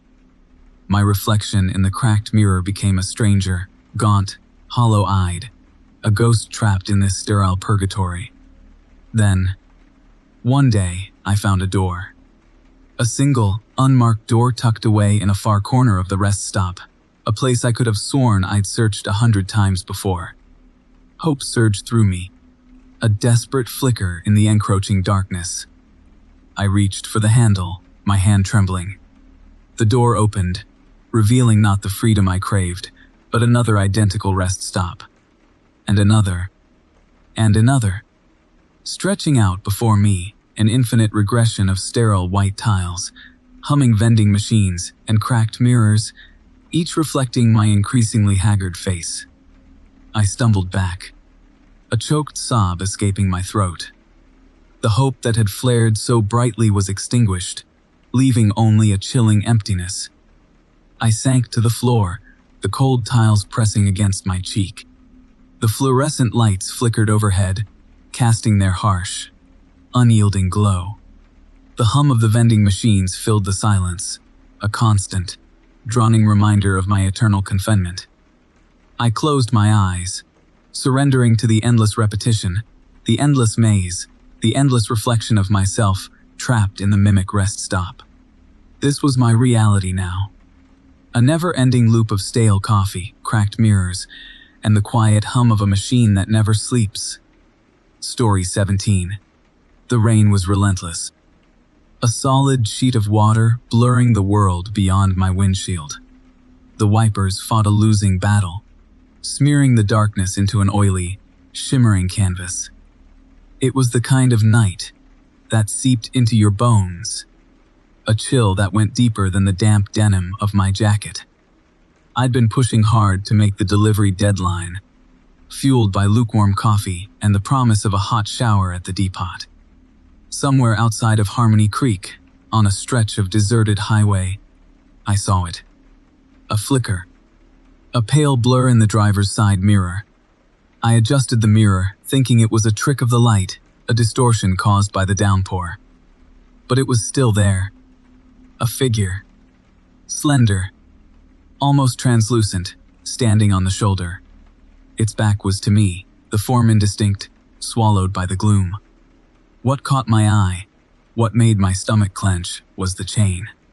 A heavy, dark chain, dragging behind the figure, scraping against the asphalt with a sound I couldn't hear, but somehow knew. A grinding, metallic rasp that vibrated in my teeth. I told myself it was nothing. Just a hallucination brought on by fatigue and the hypnotic rhythm of the wipers. I kept my eyes on the road ahead, trying to ignore the persistent presence in the mirror. But it remained, unmoving, a spectral sentinel in the storm. Each glance confirmed its existence, solidifying the unease that was beginning to bloom into full-blown terror. Miles ticked by, each one heavier than the last. The figure never moved, never turned. It just stood there, the chain dragging behind it, a silent, accusing presence. I tried to rationalize it. A broken-down vehicle, maybe. Someone waiting for help. But there were no lights, no signs of a car. Just the figure and the chain. The rain intensified, transforming the highway into a rushing river. The wipers thrashed frantically, unable to keep up with the deluge. And then, the figure moved. It shifted slowly, almost imperceptibly, turning its head. I didn't see its face, not clearly. Just a blur of pale skin, framed by dark, tangled hair. But I felt its gaze. A cold, penetrating stare that pierced the glass of the mirror, boring into my soul. My breath hitched in my throat. My hands tightened on the steering wheel, knuckles white. The pressure in my chest grew, a suffocating weight. The air inside the cab suddenly felt thick, heavy, charged with a static energy. I wanted to accelerate, to leave the figure and its infernal chain behind. But I couldn't. My foot felt leaden on the pedal, my body paralyzed by an unseen force. The figure started to approach. Slowly at first, then, with increasing speed. It glided across the shoulder, floating above the rushing water, the chain dragging behind it, clinking against the asphalt with a sound I now could hear. A sound that echoed in the hollow spaces of my skull. It was getting closer. Closer. I gripped the steering wheel, fighting the urge to scream. My heart hammered against my ribs. A frantic bird trapped in a cage. The figure was almost at the truck, its blurred form looming larger in the mirror, filling my vision with its ghastly presence. I could feel its coldness. a chilling aura that seeped through the glass, freezing the blood in my veins. I squeezed my eyes shut, bracing for the inevitable. I waited for the impact, for the cold touch of the specter, for the chilling embrace of the chain, but nothing happened. I opened my eyes cautiously, peeking into the mirror. The figure was gone. The chain was gone. The highway was empty, washed clean by the relentless rain. The relief was overwhelming, a wave of dizziness washing over me. I took a deep, shuddering breath, trying to steady my trembling hands. I drove on. The memory of the figure and the chain seared into my mind. The rain eventually subsided, the clouds parted, revealing a sliver of moon hanging low in the sky. I pulled over at the next rest stop, needing to ground myself, to shake off the lingering dread. I stepped out of the cab, the cool night air a welcome balm on my feverish skin. As I walked around the truck, inspecting it for damage I somehow knew wouldn't be there, my gaze fell upon the driver's side door.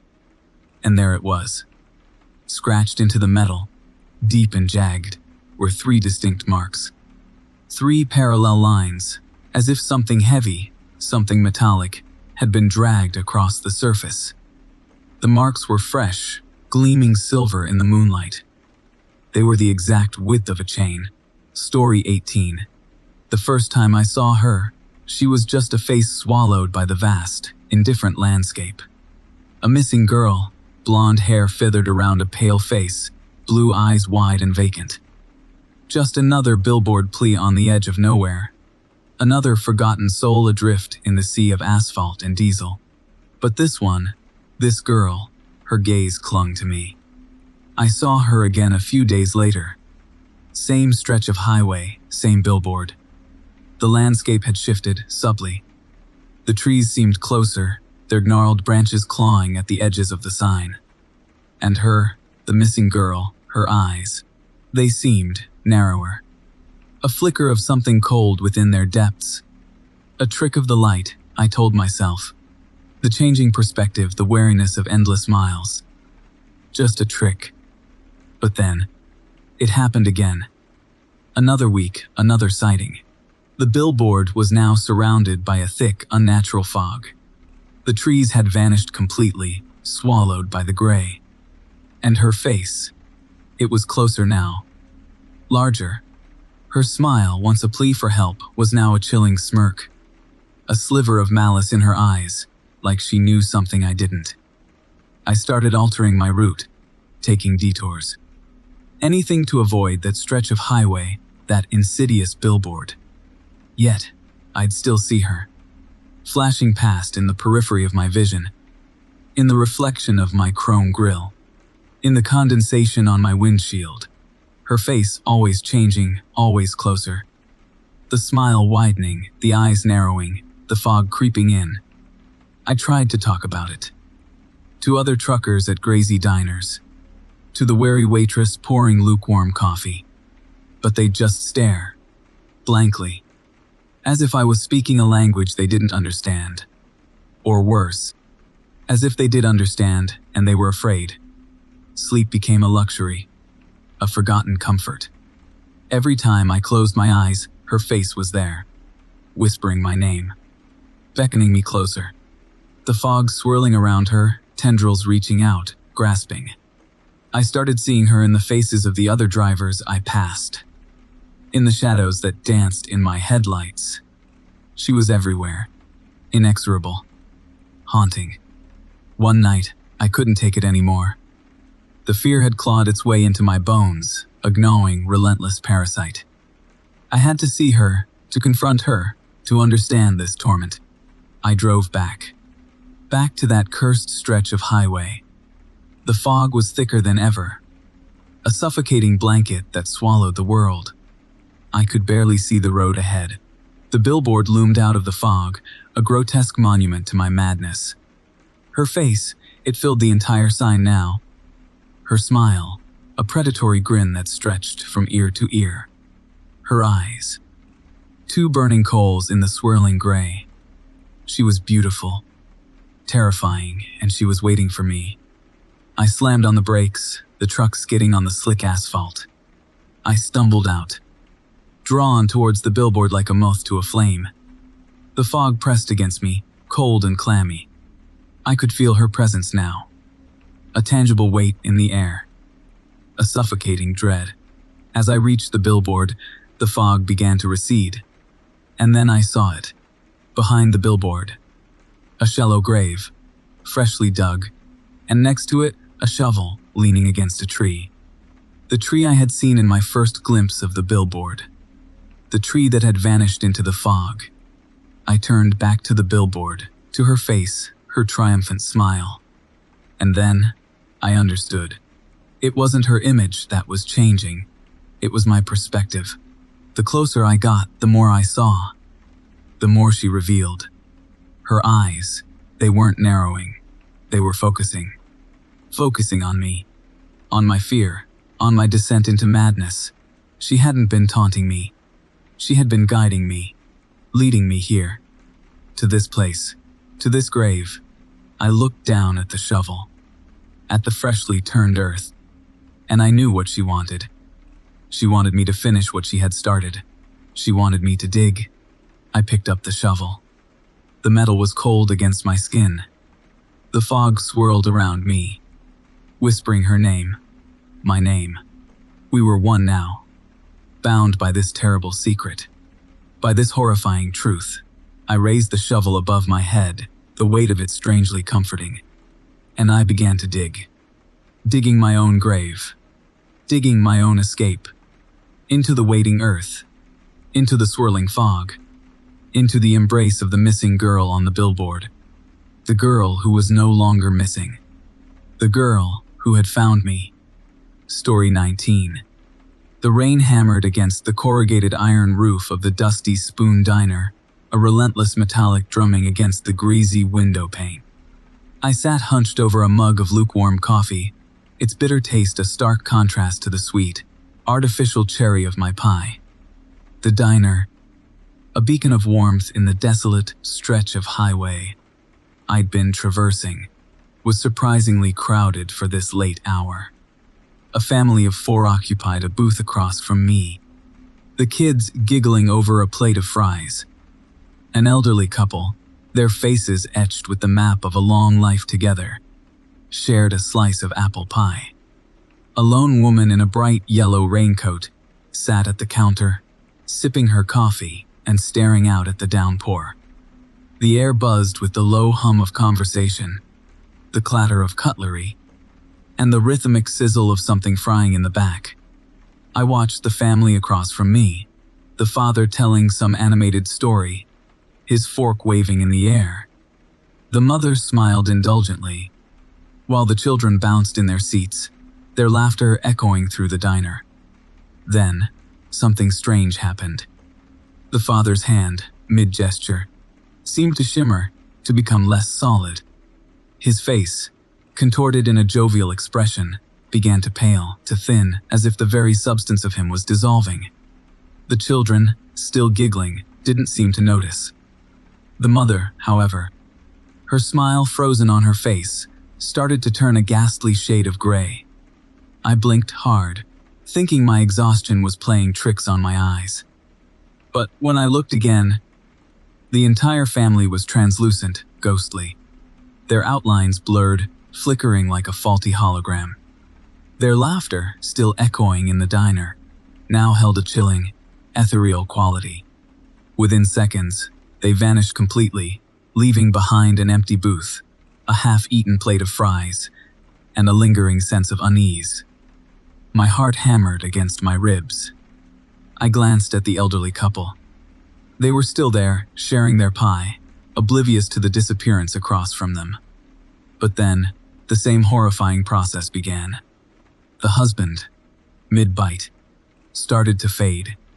His fork clattered to the plate, his hand, now skeletal, disappearing into thin air. His wife, her eyes wide with a terror she couldn't articulate, followed suit, her form dissolving into nothingness, leaving behind only a half-eaten slice of apple pie. A cold dread seeped into my bones. The diner, once bustling with life, now felt oppressively silent. The only sound was the relentless rain drumming against the roof. The woman in the yellow raincoat, still staring out at the downpour, remained. I watched her, my breath held tight in my chest, waiting for the inevitable.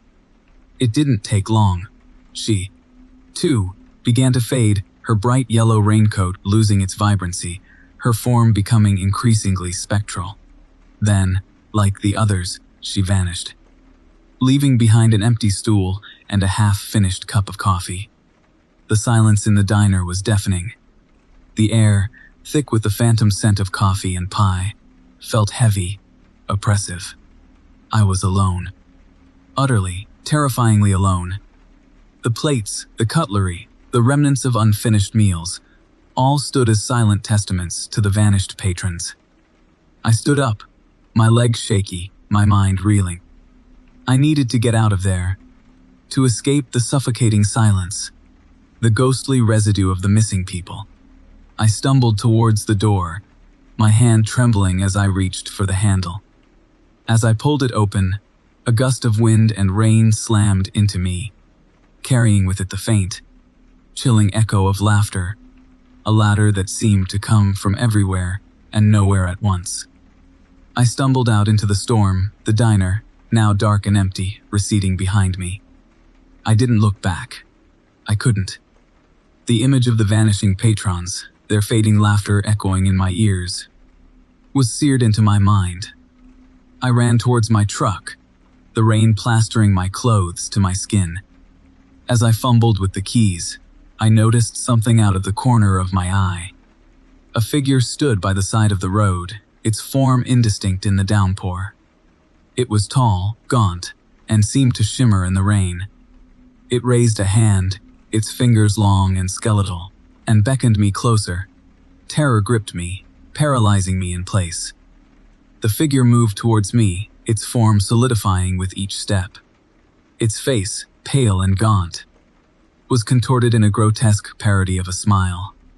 Its eyes, hollow and black, seemed to bore into me, stripping away my sanity. I wanted to scream, to run, but I couldn't. I was frozen, trapped in the gaze of this horrifying apparition. Then, it spoke, its voice a low, guttural rasp that seemed to claw at my eardrums.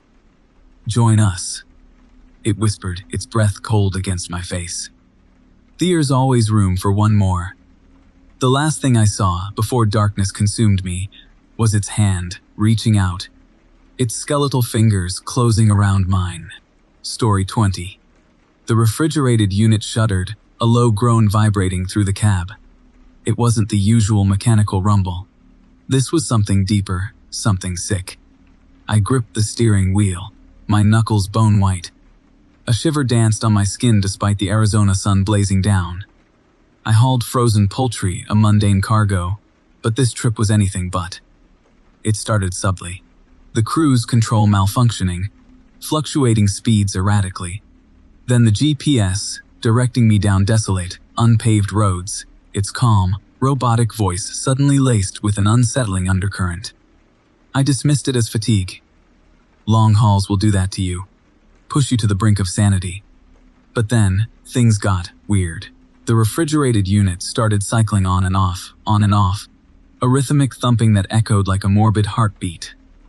The temperature gauge inside the cab began to drop, an icy breath whispering across the back of my neck despite the desert heat outside. I tried to adjust the thermostat, but it wouldn't budge, locked in place, a smirk on its digital face. It was then I started to suspect. My truck, Betsy, my loyal companion for countless miles, felt different. Hostile. Last night, parked at a dusty roadside stop, I swore I saw the headlights flicker. Not the normal flicker of a dying bulb, but a deliberate wink. A knowing wink. And the shadows under the trailer seemed to squirm, shift, and stretch like grasping claws. I chalked it up to sleep deprivation. But tonight, the feeling was stronger, more insistent.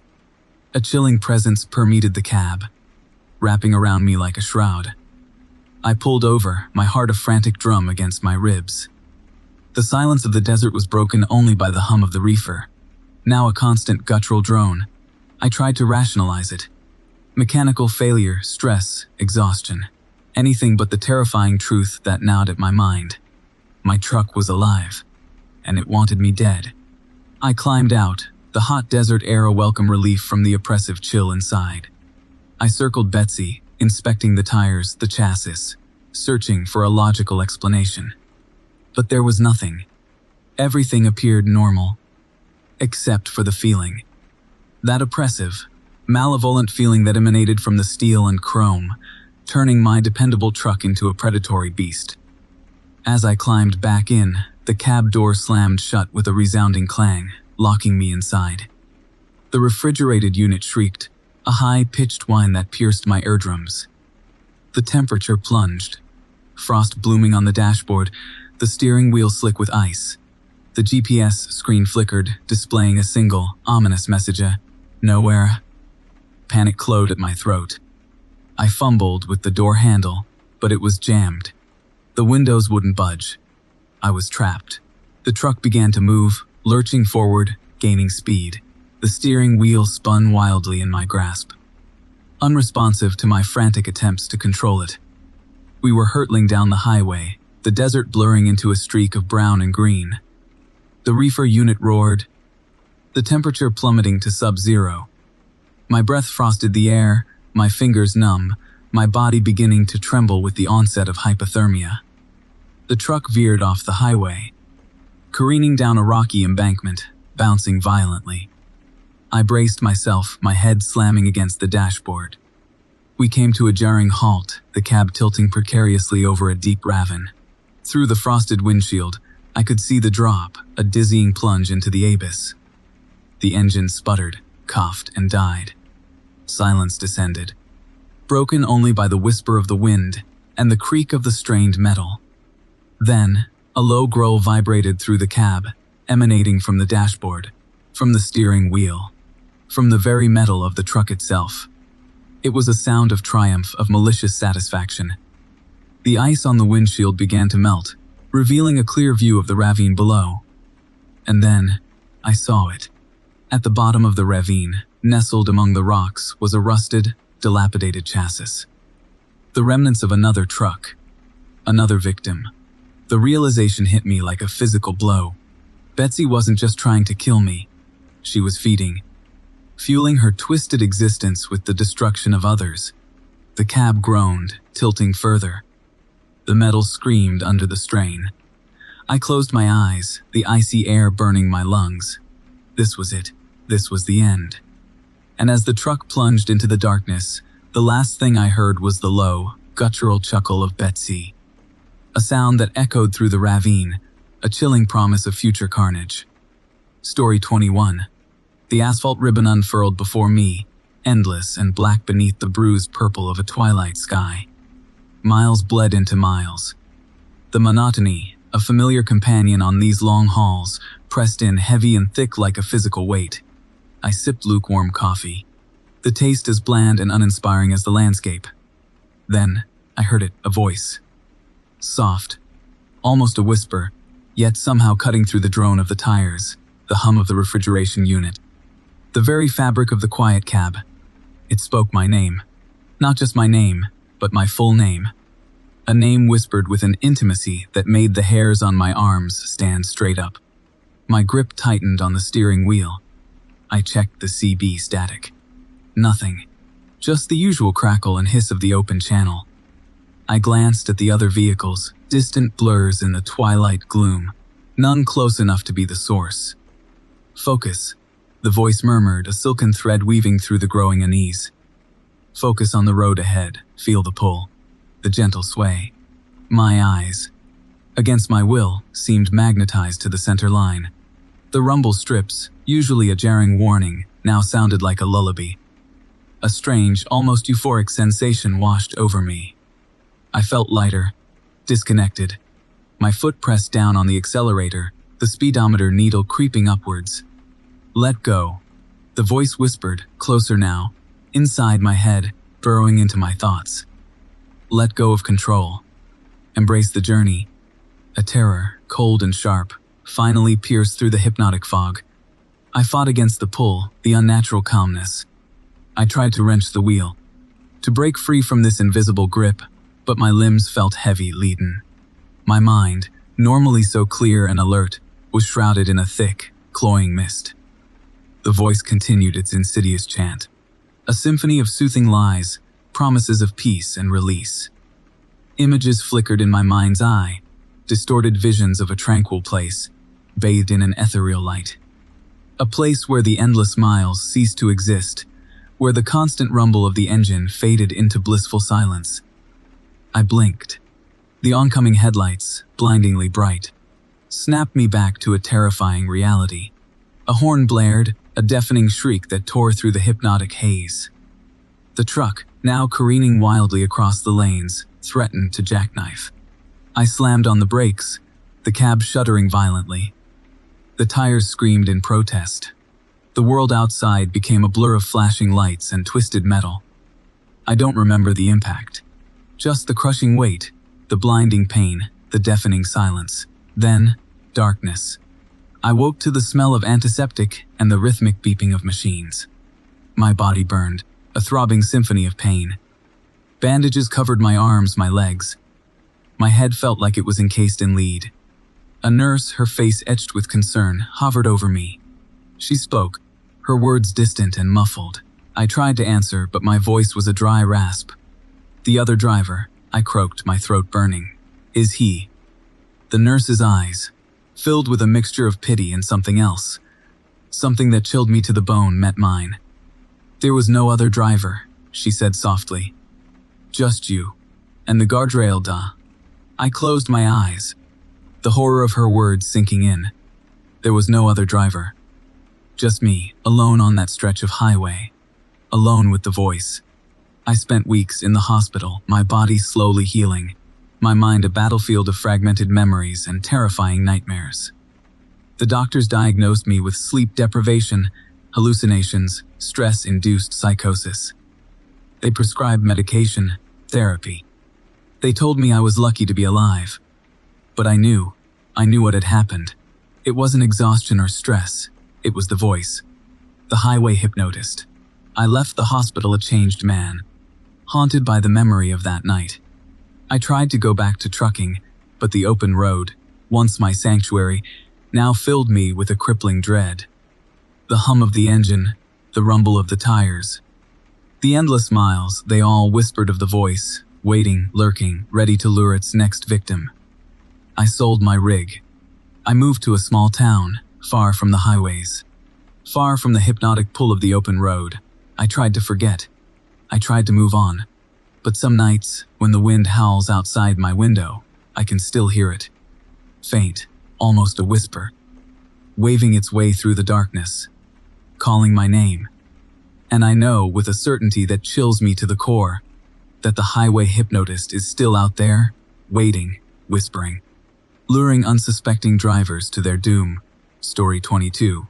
The sky, once a bruised purple twilight, wept a thick, greasy fog. It slithered over the hills, a creeping, spectral tide. I watched it from my cab, a growing unease knotting in my gut. This wasn't ordinary fog. It had a strange luminescence, a sickly yellow glow that seemed to pulse with an inner light. It moved too fast, too purposefully, like it was hunting. I pulled over, my rig shuddering to a stop on the shoulder. The visibility was dropping by the second. Already. The familiar shape of the pines across the highway was dissolving into the swirling, incandescent murk. I considered turning back, but the notion felt absurd. Turning back to where? The fog was everywhere, swallowing the world bite by bite. I locked the doors, a flimsy shield against the unknown menace closing in. Inside the cab, the air grew thick, heavy. A metallic tang, like blood, tinged the air. My skin prickled with a sudden chill. I cranked the heat, trying to dispel the creeping cold, but it clung to me like a second skin. Then, I heard it. A faint, high-pitched whine, growing steadily louder. It resonated in my teeth, a vibration that seemed to burrow into my bones. I glanced at the mirrors, but saw nothing beyond the swirling, yellow abyss. The whine intensified, morphing into a sickening screech, and the first tendrils of the fog reached the truck. It didn't swirl or drift. It advanced.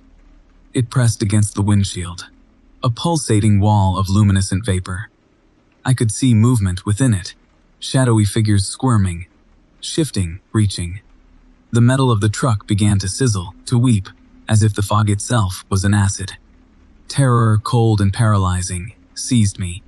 I watched in horrified fascination as the metal of the door, inches from my face, began to dissolve. The thick steel bubbled, then liquefied, leaving a gaping hole filled with the swirling, luminous fog. The metallic smell intensified, now overwhelmingly putrid, the stench of decay thick in the small space of the cab. A tendril, thin and wispy as smoke, snaked in through the opening. It brushed against my arm. The sensation was not of heat or cold, but of nothingness, a void where flesh should be. I looked down, and my breath hitched in my throat. The skin where the fog had touched was gone, vanished, leaving only gleaming white bone. The screeching intensified, drilling into my skull. More tendrils snaked into the cab, probing, searching. They danced across the dashboard, dissolving plastic and metal, leaving skeletal remains of the instruments. Another tendril grazed my leg, and the agonizing nothingness spread, devouring muscle and sinew, leaving only bare bone. The pain, strangely, was muted, a dull ache, distant and unreal. The terror, however, was sharp, agonizing. I was being erased, piece by piece, consumed by this silent, glowing predator. My vision blurred, the cab filled with the luminous fog, the screeching now a deafening roar. I saw skeletal figures within the fog, their empty sockets staring at me with vacant accusation. Were they previous victims, trapped within this swirling hell? Or were they something else entirely? The shepherds of this flesh-eating mist. Another touch, this time on my chest. The bone beneath felt brittle, fragile. I could feel the fog inside me now, cold and empty, consuming me from within. My scream died in my throat, choked by the thickening fog. The last vestiges of my flesh dissolved, leaving only a grinning skull behind the wheel, staring blankly into the luminous, ever-expanding abyss. The screeching finally stopped, replaced by a low, guttural hum, the satisfied sigh of a predator that had finished its meal. The fog continued its inexorable march, rolling on, searching for its next victim, leaving behind a world stripped bare, a desolate landscape of bone. Story 23. The rain, a greasy, clinging film, coated the windshield. Each swipe of the wipers revealed a fresh layer of the oppressive gloom. The digital clock on the dash glowed 2017 a.m., a malevolent red eye staring into my soul. I rubbed my own eyes, gritty with fatigue. I hadn't planned on stopping, but a detour sign, hastily erected and riddled with bullet holes, had forced me onto this godforsaken back road. Now, here I was, at a crossroads. Not just any crossroads, mind you. This one felt wrong. The intersecting roads twisted into the darkness, swallowed by the suffocating night. The trees that lined them were skeletal, their branches gnarled and reaching, like grasping claws. The air was thick with the smell of damp earth and something else, something feral, something metallic. I shivered, a prickle of unease crawling up my spine. Then, I saw it. Or rather them. In the faint glow of my headlights, shapes began to coalesce from the shadows. At first, they were indistinct, mere flickers at the periphery of my vision. But as they drew closer, they solidified, becoming nightmarish realities. A hulking figure, covered in coarse, matted hair, lumbered from the woods on my left. Its eyes glowed with an unnatural orange light, burning holes in the darkness. The stench of decay rolled off it in waves, making me gag. A Muthman. I'd heard whispers of them, dismissed them as folklore. Now, here one was, its leathery wings twitching, its gaze fixed on me. From the opposite side of the road, a different horror emerged. Tall and gaunt, almost skeletal, it moved with an unsettling grace. Its skin was stretched taut over its bones, giving it the appearance of a desiccated corpse. Long, bony fingers tipped with wickedly sharp claws twitched at its sides. A rake. Its blank, white eyes bored into me, devoid of any emotion, any humanity. The air crackled with an unseen energy. The temperature plummeted, and my breath frosted in the air. A low growl rumbled from the darkness behind me. Slowly, I turned, my heart hammering against my ribs. A massive, canine form emerged from the trees, its fur the color of midnight. Its eyes, red as embers, burned with predatory hunger. Larger than any wolf I'd ever seen. Its jaws were filled with razor-sharp teeth, a hellhound. I was trapped, surrounded by creatures of nightmare. Each one radiated an aura of malice, of hunger. They circled my truck, their movements slow, deliberate, as if savoring the anticipation. The Mothman beat its wings, creating gusts of wind that rocked the cab. The rake hissed, a sound like nails scraping across a chalkboard. The hellhound paced back and forth, its growl deepening into a menacing snarl. Panic clawed at my throat. My mind screamed for escape, but my body was frozen in terror. I gripped the steering wheel, knuckles white, my gaze darting from one creature to the next. Which one would make the first move? Which one would be my executioner? Suddenly, the rake lunged. Its skeletal fingers slammed against the driver's side window, the glass cracking under the force of the impact. I flinched, a strangled cry escaping my lips. The hellhound roared, its massive form leaping onto the hood of the truck. Its claws scraped against the metal, leaving deep gouges. The Mothman swooped down, its leathery wings buffeting the truck, its piercing shriek echoing through the night. I slammed my foot on the gas pedal, the engine roaring to life. The tires spun, spitting gravel, as I fought for traction. The hellhound snarled, its claws digging into the hood as I accelerated. I swerved wildly, trying to shake it off. The rake continued to attack the window, the glass spiderwebbing with each blow. With a final, desperate surge, the truck lurched forward, breaking free from the hellhound's grip. I sped down the road, leaving the crossroads and its monstrous inhabitants behind. The images of the creatures, their glowing eyes, their gnashing teeth, were burned into my mind. I glanced in the rearview mirror, half expecting to see them pursuing me, but there was nothing but the empty road, stretching back into the darkness. Even now, miles away, the metallic smell lingers in the cab. The memory of their presence, their hunger, claws at my sanity. I don't know if I'll ever truly escape the horror of that crossroads. I know one thing for sure, though.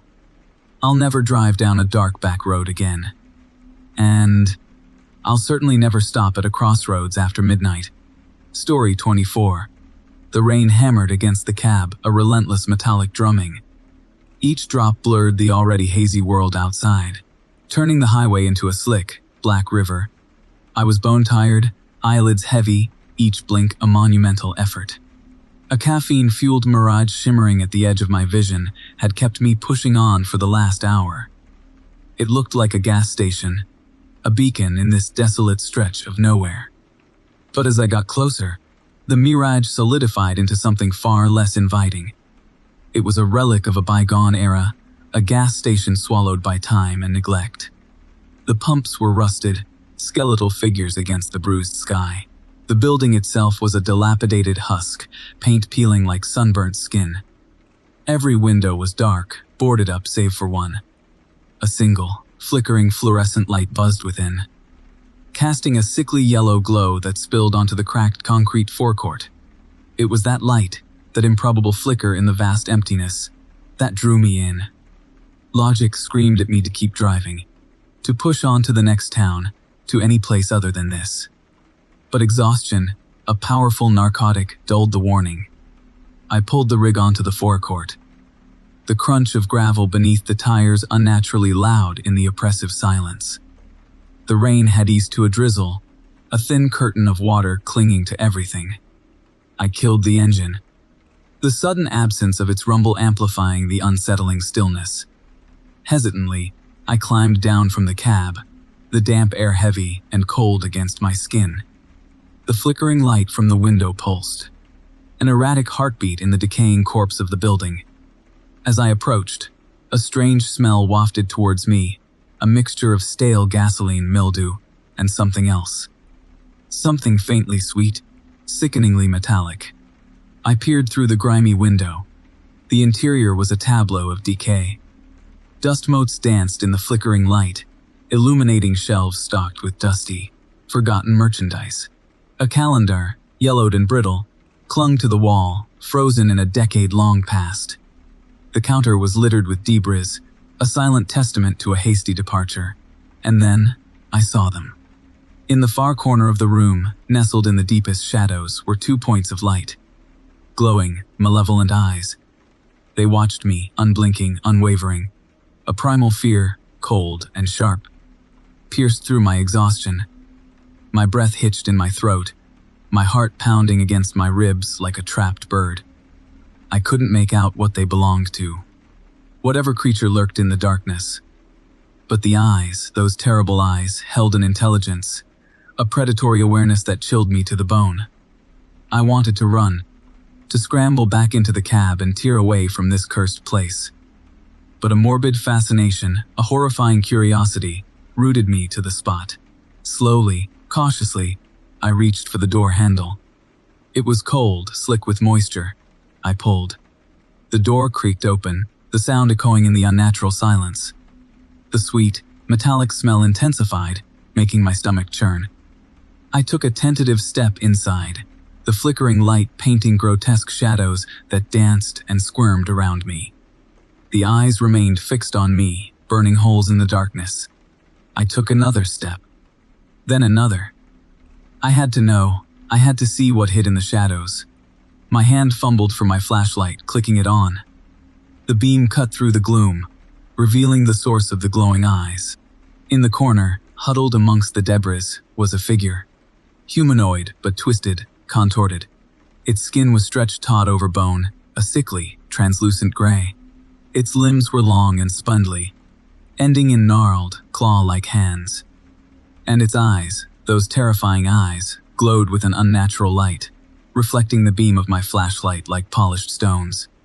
It didn't move. It didn't breathe.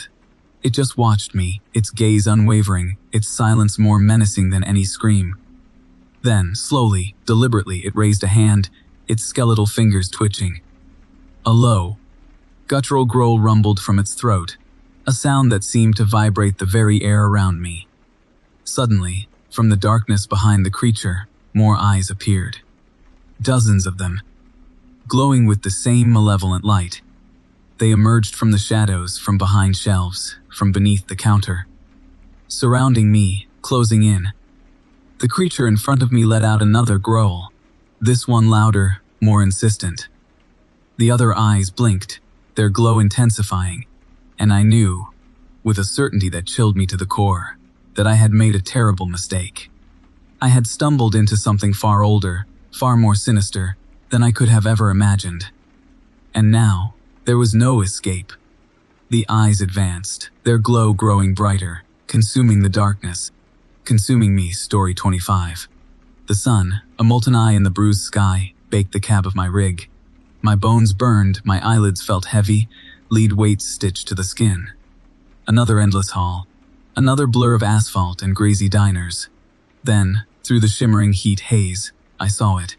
A lake. A small, still lake, tucked away like a secret between the pines. Its surface, an impossible shade of turquoise, beckoned me. Promised cool relief from the oppressive heat. I pulled over, the gravel crunching beneath my tires. The quiet, a thick blanket, smothered the usual highway drone. It was unsettling, yet strangely peaceful. I stepped out, stretching my cramped limbs, and walked towards the water's edge. The air grew heavy, humid. A cloying sweetness hung in it, like overripe fruit.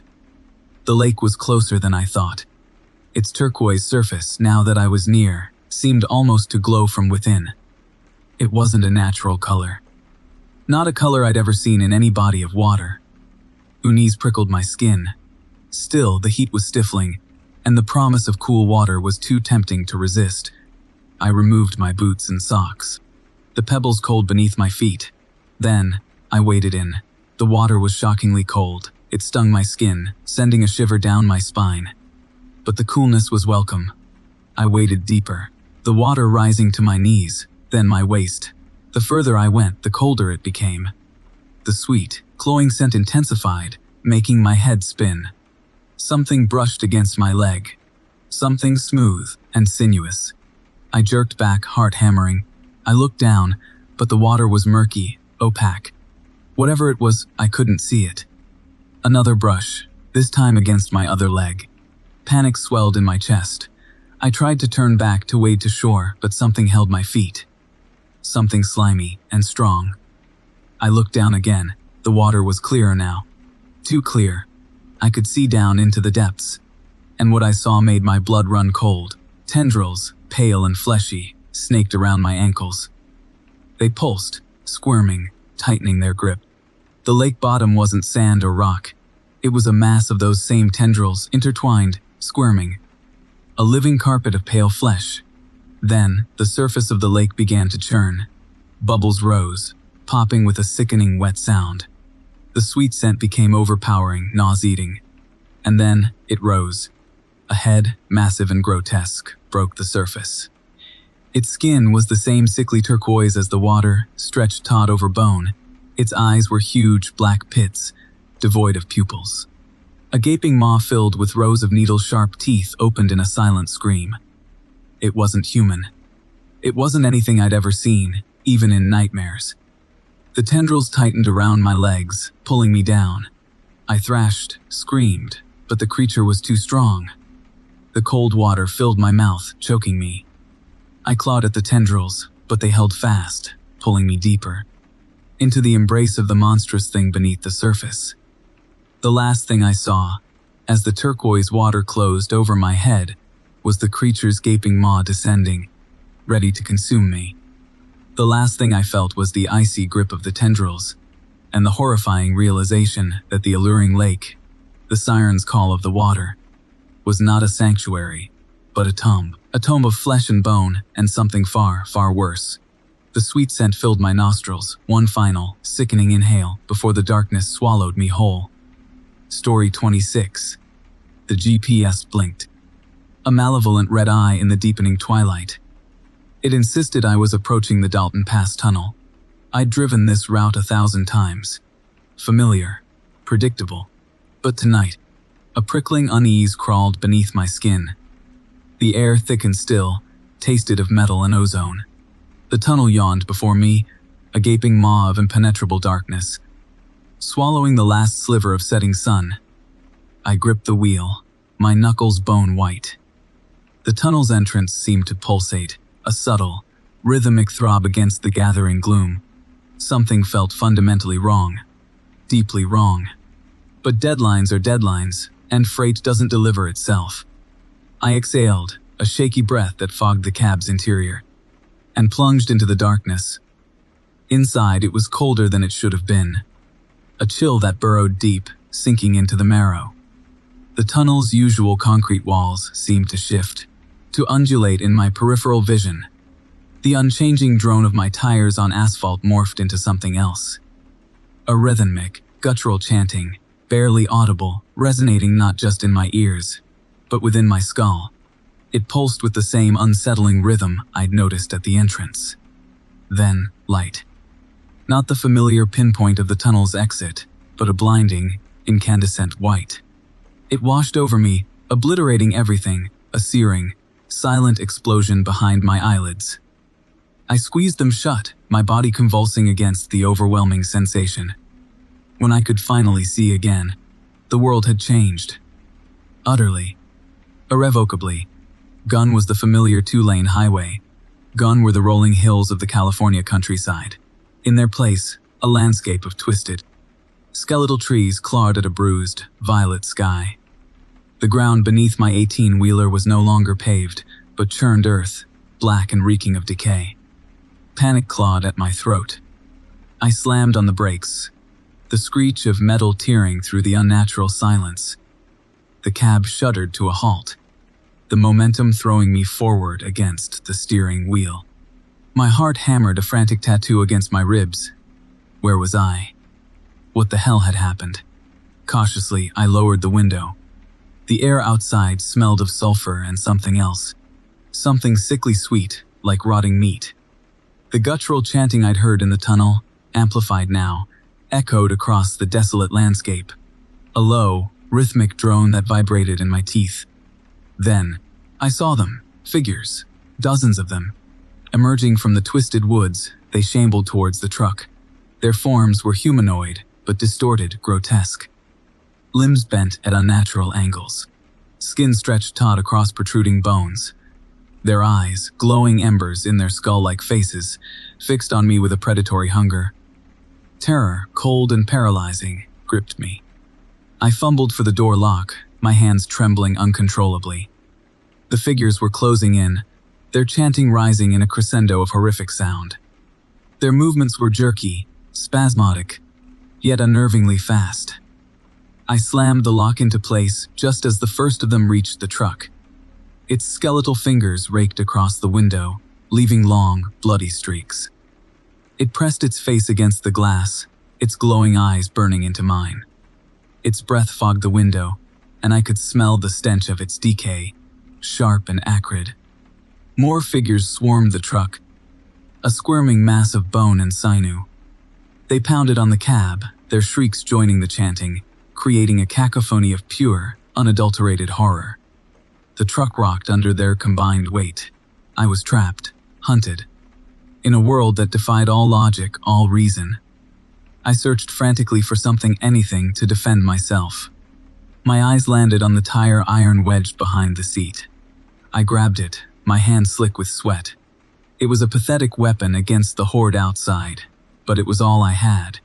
The truck's windows began to crack under the relentless assault. One shattered, showering me with glass. A clawed hand reached through the opening, grasping for me. I swung the tire iron, connecting with bone. A sickening crunch echoed in the confined space. The hand withdrew, but more were reaching in, their grip tightening around my arms, my legs, pulling me towards the shattered window. The chanting reached a deafening pitch.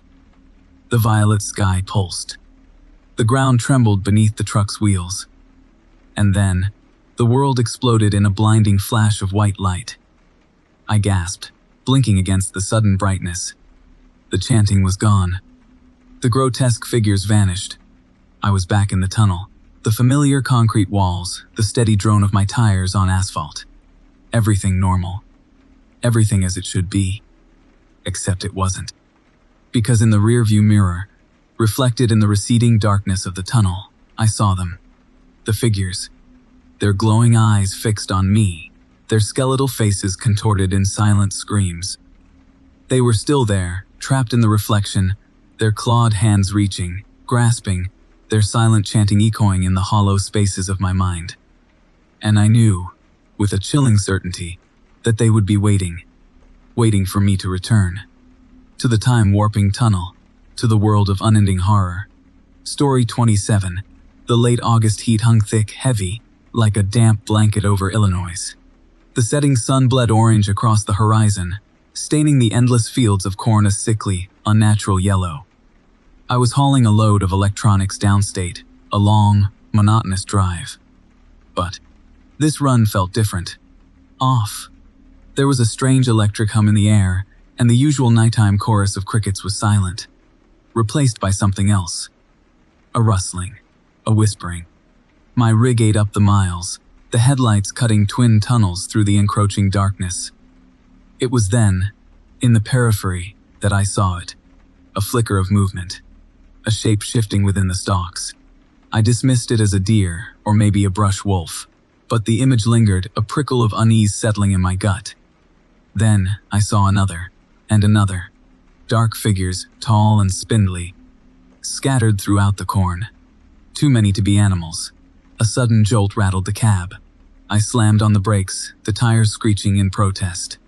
Something had hit the truck. Hard. My heart hammered against my ribs as I peered through the windshield. At first, I saw nothing. Just the swaying stalks, illuminated by the high beams. Then, I saw it, standing in the middle of the road. A scarecrow. But, not like any I'd ever seen. This one was enormous. Its burlap face was twisted in a grotesque mockery of a smile. Straw poking out from rips like mangled teeth. Its wooden limbs were long and crooked, ending in hands that resembled gnarled claws. Fear, cold and sharp, gripped me. I threw the truck into reverse, tires spinning in the loose gravel. The scarecrow didn't move. It just stood there, watching me. Its eyes, two dark, hollow pits, seemed to bore into my soul. Finally, I gained traction and backed away. The monstrosity remained in place, its unsettling gaze fixed on my retreating rig. I spun the wheel, accelerating back onto the highway, hoping to leave the nightmare behind. But the nightmare had only just begun. As I sped down the road, I saw them. Everywhere, scarecrows, emerging from the cornfields, lining the highway. Their forms were twisted and grotesque, each one unique in its deformity. They stood motionless, silently watching me, their presence a palpable weight in the oppressive night. Then, they started to move. Slowly at first, their stiff limbs creaking like old branches. But, with each passing moment, they gained speed. Running, lurching, their movements jerky and unnatural. They were closing in. The rustling in the cornfields intensified, a chorus of whispers now swirling around the cab. I could hear them, close now, their voices a raspy, unsettling blend of rustling straw and dry leaves. One by one, they began to hurl themselves at the truck, slamming against the metal sides, their clawed hands scrabbling at the windows. The glass vibrated with the force of the impacts. I gripped the steering wheel, my knuckles white, trying to maintain control. The truck swerved violently as a scarecrow landed on the hood, its grotesque face inches from my own. Its black eyes, devoid of any humanity, stared into mine. I slammed on the horn, the sound swallowed by the cacophony of rustling corn and scraping claws. They were relentless, their numbers seemingly endless. My heart hammered in my chest, a frantic drumbeat against the rising tide of terror. The truck began to slow, its momentum failing against the relentless onslaught. I could feel their weight now, pressing against the cab, their claws tearing at the metal. The windows were covered in their dark silhouettes, their twisted faces pressed against the glass. I knew I couldn't outrun them, not anymore. I braced myself for the inevitable. The truck lurched violently one last time, then came to a shuddering halt. The engine sputtered, died. Silence. A suffocating, terrifying silence, broken only by the rustling of the corn and the whispers, closer now, all around me. I closed my eyes, waiting for the final assault. But it didn't come. Slowly, cautiously, I opened them. The cab was dark. The scarecrows were gone. The rustling had stopped. The whispering had ceased. I was alone. In the silence, I could hear my own ragged breathing, the heavy thump of my heart. Then, I felt it, a cold hand on my shoulder. I turned, my blood turning to ice. Standing behind me, in the confines of the cab, was the giant scarecrow from the road. Its grotesque smile wider than before. Its dark, empty eyes staring into mine. Its clawed hand tightening its grip. The last thing I saw was the glint of moonlight on its straw teeth as it lunged. The whispers returned, no longer outside, but within the cab, within my mind, consuming me. Story 28, the snow-churning malevolent beast, clawed at my rig. I cursed, a low rumble in my chest, as the tires spun uselessly. Stuck, miles from civilization, consumed by the white, hungry maw of the blizzard. My supplies were meager, a few protein bars, some bottled water. Enough for a day, maybe two. Not nearly enough for this. The Wendigo's winter, they called it. The old legends, whispered in roadside diners, fueled by cheap coffee and fear, now gnawed at me, sharper than any hunger pangs. The first night, a symphony of howling wind and groaning metal, passed in a fitful doze. The heater sputtered, a dying gasp, then fell silent. The cab grew cold, the chill seeping into my bones like icy fingers. The second day the hunger began, a low growl echoing the storm outside. I rationed my supplies, each bite a precious commodity. Outside, the snow continued its relentless assault, piling against the truck, a suffocating white shroud. The third day, the whispers started. Faint at first, carried on the wind, then growing louder, closer. a language I didn't understand, yet instinctively knew spoke of famine, of despair, of a hunger deeper than any earthly need. The snow, I realized, had stopped falling. An unnatural stillness hung in the air, broken only by those unsettling whispers. I peered through the frosted windshield. Shapes, dark and gaunt, moved at the periphery of my vision, flitting among the snow-laden pines. I pressed my forehead against the glass, my breath fogging the surface. They were tall, their limbs impossibly thin, their movements jerky, unnatural. Then, I saw it. Antlers, vast and skeletal, crowned one of the figures. Its head, a skull stripped bare, turned towards the truck. Empty sockets black as the void seemed to fix on me. My blood turned to ice. This was no mere legend. This was real. The fourth day, the whispers turned to screams.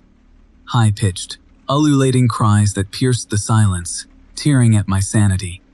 The shapes grew bolder, circling the truck, their movements no longer hesitant, but purposeful, predatory. The Wendigo, the whispers confirmed, was hungry. I huddled in the driver's seat, wrapping myself in my thin blanket. A pathetic shield against the horror outside. My meager supplies were gone. The gnawing hunger within me was now matched by the ravenous hunger outside. The fifth day, the silence returned. A silence more terrifying than the screams. The shapes were gone. The snow, pristine and undisturbed, stretched out in every direction, a pristine white tomb. I knew, with a certainty that chilled me to the core, that the silence was a prelude. The calm before the storm. The Wendigo was close. I fumbled for the handle of my door.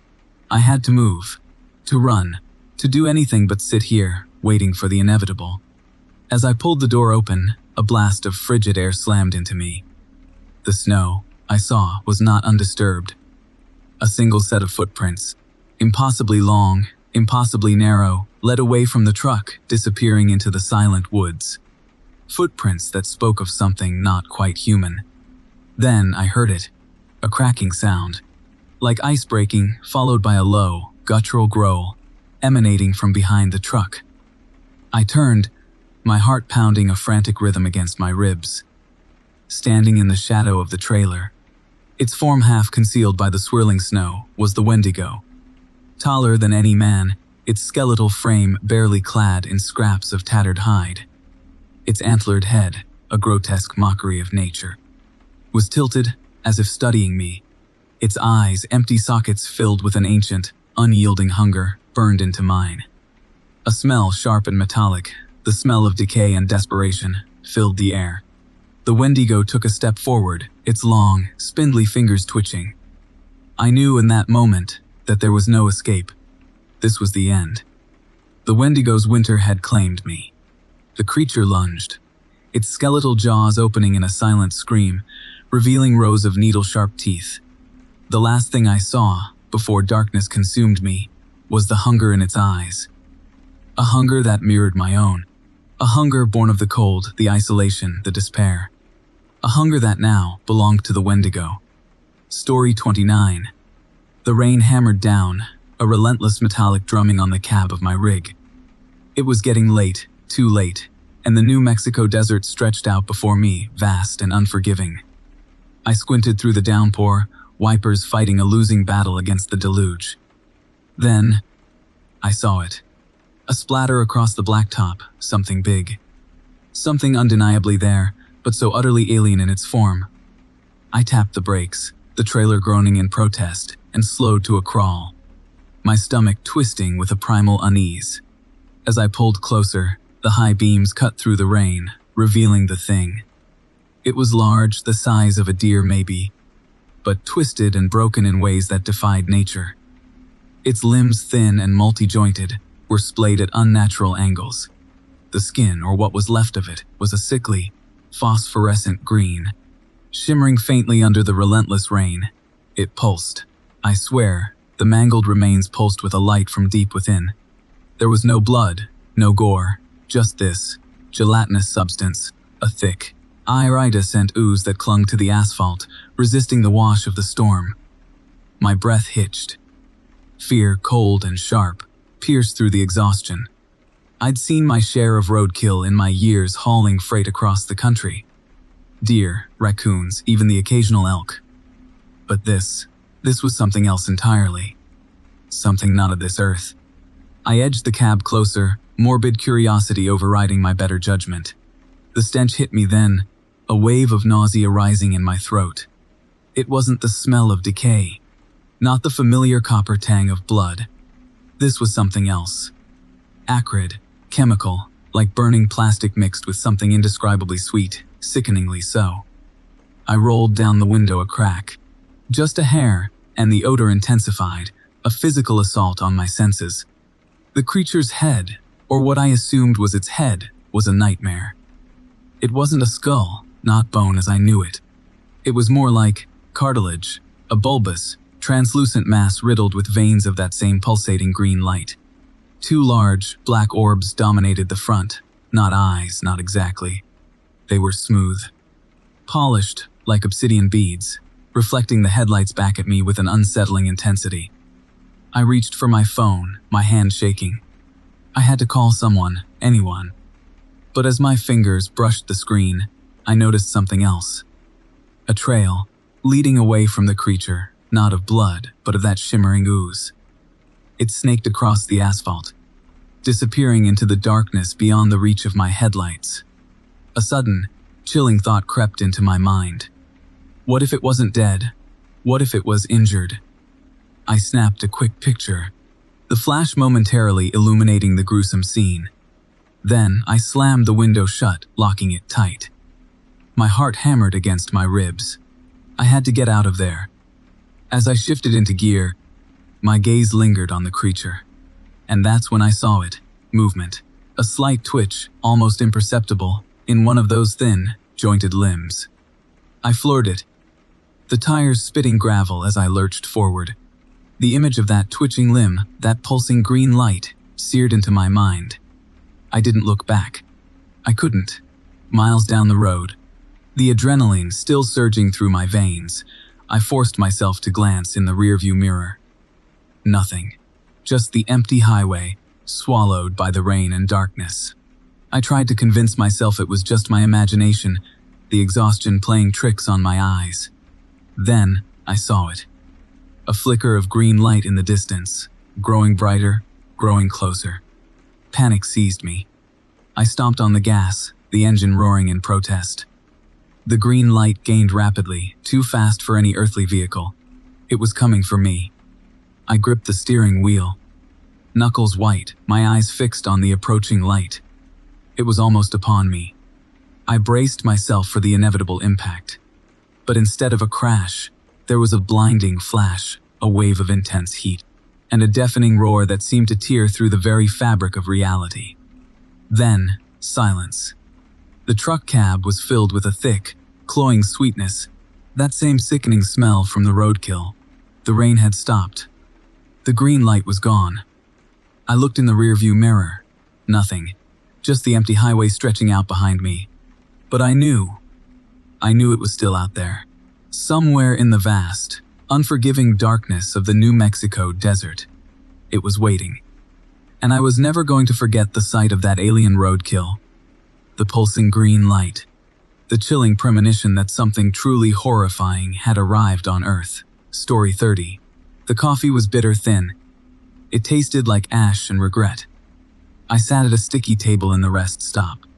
Fluorescent lights buzzing overhead like trapped insects. The place was nearly deserted.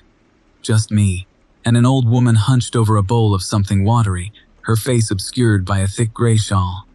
I couldn't place the rest stop. It felt familiar and yet unsettlingly foreign, like a half-remembered dream. I knew I'd been here before, many times. But when? And why couldn't I recall the specifics? I swallowed the last of the coffee, the metallic tang lingering on my tongue. I needed to move on, get back on the road, deliver this load of frozen peas to Scranton. Scranton. Yes, Scranton. I was sure of that, wasn't I? A flicker of doubt, a cold finger tracing the edge of my mind. Why did Scranton feel wrong? Outside, the night was vast and inky black. The parking lot, mostly empty, was dotted with silent, hulking trucks. My rig, a beat-up Kenworth, sat near the back, looking somehow smaller, less familiar than usual. As I approached, a strange wave of vertigo washed over me. I gripped the door handle, the cold metal grounding me, and climbed inside. The interior smelled musty, like damp earth and something else, something acrid, something faintly sweet and sickening. I started the engine, the rumble a comforting vibration. Pulling back onto the highway, I noticed the rest stop sign receding in my rearview mirror. It was a simple sign, white letters on a brown background. But the name of the rest stop, it was gone.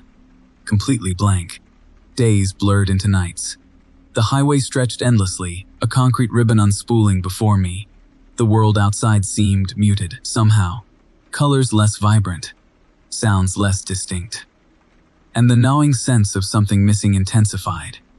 It was more than just forgetting the name of the rest stop. Larger chunks of my life seemed to be dissolving, leaving behind gaping holes in my memory. I couldn't remember my wife's face, or my children's names.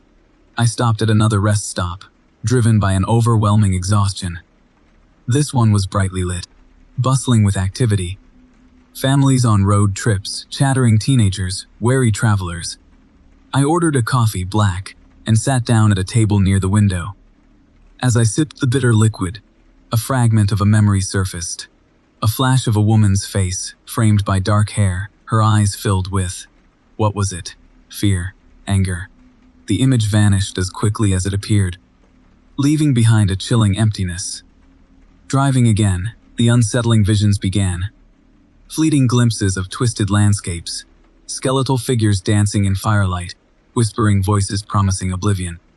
They were disturbing, unreal.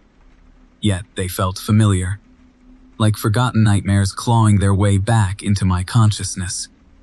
I tried to shake them off, to focus on the road, but they clung to me, their icy tendrils wrapping around my sanity. I pulled into another rest stop. The same one. The one with the blank sign. I knew it now. I knew it in a way that defied logic, a deep, visceral knowing that resonated in my bones.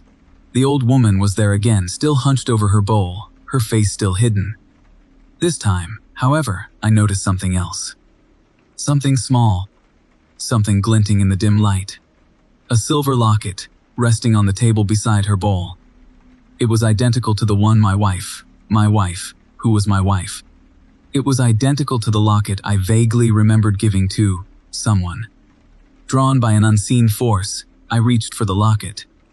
As my fingers brushed against the cold metal, a torrent of images flooded my mind. Visions not of twisted landscapes and dancing skeletons, but of my life. My real life. A life I had forgotten. A life stolen from me, piece by piece. By this place, this cursed rest stop. I saw my wife, her face etched with worry. I saw my children, their laughter echoing in my ears. I saw myself, younger, happier, whole. And then, I saw the rest stop. I saw myself stopping here, again and again, drawn by some inexplicable compulsion. I saw my memories fading, replaced by the unsettling visions, the whispers of oblivion. The old woman looked up, her face finally revealed. It was not the face of an old woman, but a face of unimaginable age, a face carved from bone and shadow, her eyes burning with a cold, malevolent light. She smiled, a slow, predatory smile that revealed rows of needle-sharp teeth. "Welcome back," she whispered, her voice a dry rustle of leaves. "You have forgotten so much. But there is still more to take." She extended a withered hand towards me, her fingers long and skeletal, like the branches of a dead tree. I recoiled, a primal fear gripping my heart. I understood now. This rest stop, this creature, it fed on memories. It lured travelers in, promised them rest, and then stole their past, leaving them hollow shells, filled only with its own twisted visions. I stumbled back, away from the table, away from the creature, away from the rest stop that steals memories. I fumbled with the keys, my hands shaking, my mind reeling. I had to escape. I had to get away before it took everything. I had to warn others. But who would believe me? Who would believe the ravings of a man who couldn't even remember his own name? I started the engine, the roar a defiant scream against the encroaching darkness. As I pulled away, I glanced back at the rest stop, its windows glowing like malevolent eyes in the night. The old woman, the creature, was gone. But the locket remained, lying on the table, a gleaming reminder of all that I had lost, and all that I might still lose if I ever returned. Story 31. The desert stretched, a desolate expanse of cracked earth and scrub brush, under a bruised, twilight sky. I was hauling a load of prefabricated housing units, their stark white forms ghostly in the fading light. Miles blood into miles. The monotony broken only by the rhythmic thump of the tires on the asphalt, and the low hum of the refrigeration unit. I'd been driving for close to 14 hours. My eyes felt gritty. My head burned. I longed for the welcoming glow of the next truck stop. Then, I saw them. In my rearview mirror, a string of lights, more numerous than any convoy I'd ever encountered, snaked across the horizon. They were too far away to make out individual vehicles, but the collective luminescence was unsettling. An unnatural orange glow, like burning embers against the deepening blue. I glanced at my speedometer. I was already pushing the legal limit. I wasn't eager for a ticket. But the sight of those lights spurred me to press the accelerator just a little further. As the minutes crawled by, the lights in my mirror grew larger, brighter. The orange intensified. It shifted to a sickly yellow, then to a pulsating, almost fluorescent green. It began to stain the surrounding darkness, a creeping, radioactive blight. I could finally discern individual shapes. Trucks, all right, but they were unlike any I'd ever seen. Ancient, rusted behemoths. Their cabs were squared off, angular. Their trailers, long and low, seemed to drag on the ground, sending up plumes of dust that hung in the air like ectoplasmic residue. A low, guttural rumble began to vibrate through the floor of my cab. It wasn't the sound of engines. It was deeper, more primal, like the groaning of the earth itself. The rumble intensified into a cacophony of horns. Not the sharp blasts of air horns. These were mournful, drawn-out wails. They resonated with a chilling resonance, a dissonant chorus of the damned. Each blast seemed to claw at my sanity, tearing at the edges of my composure. Fear, cold and sharp, pierced through my exhaustion. I gripped the steering wheel, my knuckles white. My heart hammered against my ribs. I pushed the accelerator to the floor. The truck roared in response. But the phantom convoy gained. I could see them now, with horrifying clarity. The cabs were empty, but silhouettes, dark and gaunt, shifted within. Their forms were indistinct, but their presence was undeniable. Faces pressed against the glass, eyes burning with a malevolent green light, stared out at me. The horns grew louder, their wails morphing into something that resembled human screams. The air in the cab grew thick, heavy. It tasted of metal and decay. The temperature plummeted. Frost began to form on the inside of the windshield. I glanced in the mirror again. The lead truck was almost upon me. Its grille, a twisted, mangled mess of chrome and steel, seemed to grin. One headlight, dangling precariously from a frayed wire, swung back and forth like a pendulum, casting grotesque, dancing shadows across the cab. The screaming horns reached a crescendo. The truck slammed into the back of my trailer. The impact was not physical. It felt like a violation, a psychic assault. My vision blurred. My head swam. Nausea rose in my throat. I fought to maintain control. I swerved violently, trying to shake the spectral pursuers. But they were relentless. They swarmed around me, a pack of metal wraiths, their horns a symphony of terror. The frost on the windshield thickened, obscuring my view. I could barely see the highway ahead. The trucks pressed closer, boxing me in. Their horns shrieked in my ears, a maddening, unbearable din. Then silence. The horns stopped. The trucks vanished. The frost melted away, leaving the windshield clear. The desert stretched before me, empty and still, under a sky now thick with stars. I pulled over to the side of the highway, my body trembling, my mind reeling. I sat there for a long time, trying to make sense of what I had just experienced. Was it a hallucination, a nightmare, or something far more sinister? As the first rays of dawn painted the eastern sky, I started the engine, pulled back onto the highway, and continued my journey. But the memory of the phantom convoy, the chilling wails of their horns, the burning green eyes in the empty cabs remained. A chilling reminder of the horrors that lurk in the vast, lonely expanses of the open road. A secret I carry, a burden I bear. The phantom convoy, a spectral terror that haunts my dreams, a chilling premonition of an unknown doom. Story 32. The rain was coming down in sheets, blinding, relentless. I'd been pushing hard, too hard maybe, to make my delivery deadline. My eyelids felt like lead weights. My knuckles were white from gripping the wheel. I needed caffeine, a hot meal, anything to push back the encroaching exhaustion. Then, through the downpour, I saw it. A faint neon glow, a beacon in the gloom. A diner. It was a squat, brick building, tucked away off the highway, almost swallowed by the shadows. The sign out front, barely visible through the rain, proclaimed it simply, Rosie's. I pulled the rig into the gravel parking lot, the only vehicle there. Relief, thick and immediate, washed over me. Inside, the air was thick with the aroma of something cooking, something savory and rich.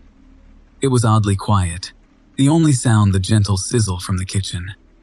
A woman, stout and matronly, with a smile that didn't quite reach her eyes, emerged from behind a faded curtain. "Well now," she said, her voice like gravel rolling downhill. "Welcome to Rosie's. Haven't seen a new face round here in ages." As she led me to a booth, its red vinyl cracked and peeling. The table was sticky, and a film of grease clung to the menace. I opened mine, expecting the usual grazy spoon fare, but the offerings were, well, peculiar. Chef's special braised tendons with rosemary reduction. Hearty heart stew, served with crusty bread. Tongue and cheek tartlets, a Rosie's original. A shudder, cold and unwelcome, snaked down my spine. "Something wrong, hon?" Rosie's voice, closer now, made me jump. "Just tired," I mumbled, trying to sound nonchalant. "I'll have the stew." Rosie's smile widened, revealing a glint of something unsettling in her eyes. "Excellent choice," she said, disappearing back into the kitchen. The silence returned, heavier now, pregnant with an unspoken tension. I glanced around the diner. Dust motes danced in the single, flickering overhead light. The walls were adorned with faded photographs, their subjects' faces blurred, almost featureless. A small, antique clock ticked on the wall, its rhythm slow, deliberate, like a heartbeat. My gaze landed on a framed newspaper clipping, yellowed and brittle. It detailed a string of disappearances in the area. Truckers mostly vanished without a trace. A knot of dread tightened in my stomach. The stew arrived, a steaming bowl of dark, murky liquid. A thick, unidentifiable aroma rose from it, both enticing and repulsive. I cautiously took a spoonful, the taste hitting me like a physical blow. It was rich, savory, almost overwhelmingly metallic. I swallowed, the aftertaste clinging to the back of my throat. It tasted, disturbingly, familiar. My heart began to pound in my chest. I looked down at the stew, at the chunks of meat floating in the thick broth. They were pale, almost translucent, with a strange, fibrous texture. My hand trembled as I lifted another spoonful to my lips. Suddenly, a high-pitched scream echoed from the kitchen. It was cut short, replaced by a sickening thud. I froze, every muscle in my body tense. Rosie emerged from the kitchen, wiping her hands on a blood-stained apron. Her smile was gone, replaced by a look of cold, predatory satisfaction. "Dessert?" she asked, her voice a low, guttural growl. I didn't answer, I couldn't. My eyes were fixed on something behind her, something in the kitchen doorway. It was a figure, hunched and distorted, its skin flayed and peeling. It was wearing a familiar trucker hat, one I'd seen at a rest stop just a few days earlier. His eyes, wide and vacant, stared directly at me. Understanding, cold and horrifying, washed over me. The stew, the metallic taste, the missing truckers. It all clicked into place. I was next. I bolted from the booth, knocking over the table, the stew splattering across the floor. Rosie lunged at me, her fingers, long and gnarled, reaching for my throat. I dodged her grasp and sprinted for the door. The image of the flayed trucker burned into my mind. I stumbled out into the rain, the cold air stinging my face. I didn't look back. I scrambled into my rig, turned the key, and floored it. The tires spun in the gravel, then caught, propelling me forward, away from the diner, away from Rosie, away from the horrifying truth of her special menu. The rain continued to fall, washing away the mud and grime from my truck, but it couldn't wash away the memory, the taste, the sheer terror of Rosie's diner. I drove through the night, fueled by adrenaline and fear. The image of the flayed trucker, his vacant eyes, forever seared into my memory. The taste of the stew, the metallic tang of human flesh, lingered on my tongue, a constant, sickening reminder of my near escape. Story 33. The GPS blinked, a malevolent red eye in the deepening gloom. Lost, hopelessly lost, somewhere in the Navajo Nation. I cursed the dispatcher, cursed the shoddy cell service, and most of all, cursed my own stupidity for taking this shortcut. The desert stretched around me, a vast, unforgiving expanse of scrub and shadow. The air, thick with the scent of sage and something else, something acrid, something primal, clung to the inside of my nostrils. Then, I saw it. A clearing, bathed in the unsettling glow of a bonfire. Figures, cloaked and hooded, danced around the flames. Relief, swift and naive, flooded through me. People. Help. I pulled my rig off the makeshift track. The crunch of gravel beneath my tires a harsh interruption in the rhythmic chanting that drifted from the clearing. As I drew closer, the chanting intensified, a guttural, discordant melody that seemed to vibrate in my bones. The figures around the fire moved with an unnatural fluidity, their limbs contorting at impossible angles. The bonfire blazed with an unearthly green hue, casting long, dancing shadows that squirmed and pulsed with a life of their own. My relief curdled into a cold knot of dread in my stomach. This wasn't a rescue. This was something else, something ancient, something wrong. I stopped the truck, the sudden silence inside the cab amplifying the unsettling sounds from the clearing. I considered turning back, but a strange compulsion, a morbid curiosity, rooted me to the spot. I had to see. I had to know. As I stepped out of the cab, the chanting ceased abruptly. The figures froze, their hooded heads slowly turning towards me. The air crackled with an unseen energy, a palpable tension that made the hairs on my arms stand on end. I felt exposed, vulnerable. A rabbit caught in the gaze of a pack of wolves. They began to advance, their movements deliberate, predatory. The firelight glinted off something held by the figure at the front, something long. Something sharp, something bone-white. My heart hammered against my ribs, a frantic drumbeat against the suffocating silence. I stumbled backward, my hand fumbling for the door handle of the cab. But it was too late. They were upon me, their cloaked forms surrounding me, their presence suffocating. I caught a glimpse of a face beneath one of the hoods, a face that was both human and inhuman, a grotesque parody of a human visage, contorted in a silent snarl. Its eyes, burning with an unholy light, bored into mine, stripping away my courage, my hope, my very will to resist. They dragged me toward the fire, their grip like iron. The green flames danced and flickered, their heat intense, their light revealing the true horror of the scene. The clearing was not empty earth, but a meticulously crafted circle of bones, human bones, bleached white by the sun and polished smooth by time. The acrid smell I had noticed earlier intensified, a sickening blend of burning sage and something else, something metallic, something distinctly, horrifyingly, human. They bound me to a crude wooden stake planted in the center of the bone circle. My arms stretched taut, my body a canvas for their twisted ritual. The figure with the bone-white knife stepped forward. The blade, long and serrated, caught the flickering green light, its edge gleaming with an obscene hunger. The chanting resumed, louder now, a frenzied, ecstatic invocation to some unseen entity. The figures around me swayed and danced, their movements growing increasingly erratic, increasingly violent.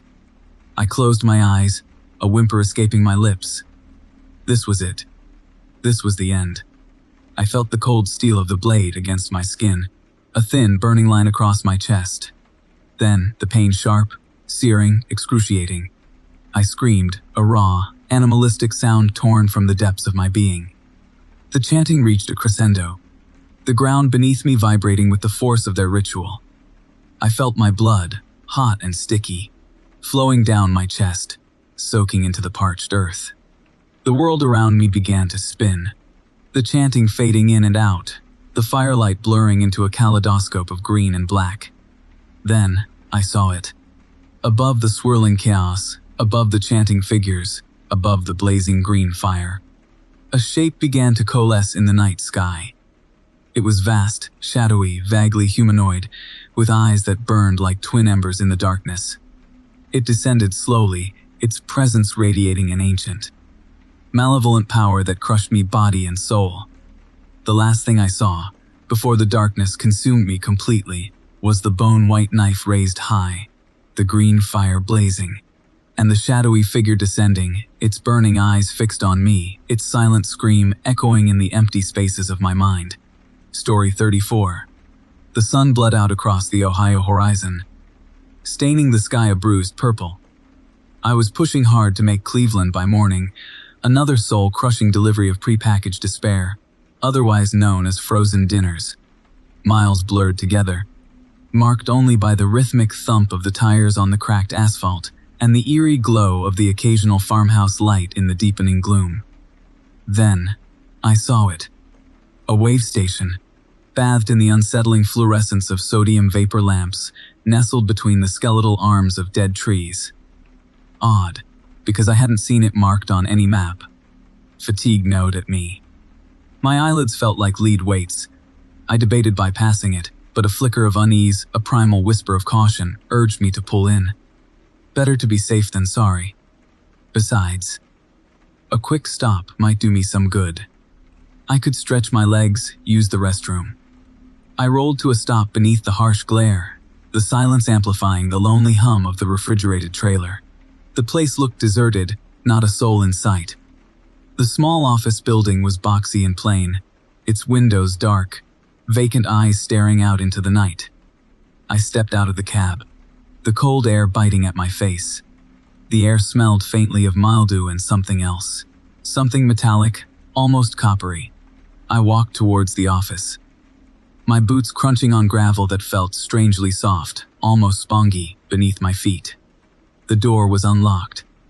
I pushed it open, a bell tinkling somewhere deep within the building, a sound incongruous with the oppressive stillness. Inside, the air was thick with dust and the cloying sweetness of decay. Files were stacked haphazardly on a metal desk, coated in a film of grime. A calendar on the wall was flipped to July 1987. The unsettling feeling intensified, a cold dread creeping up my spine like icy fingers. This wasn't just abandoned. This was forgotten. A voice, raspy and thin, startled me. "Paperwork, please." I whirled around. Behind me stood a figure, barely discernible in the shadows. A man, gaunt and pale, dressed in a faded uniform. His skin was stretched taut over his bones, and his eyes, sunken deep in their sockets, glowed with an unnatural light.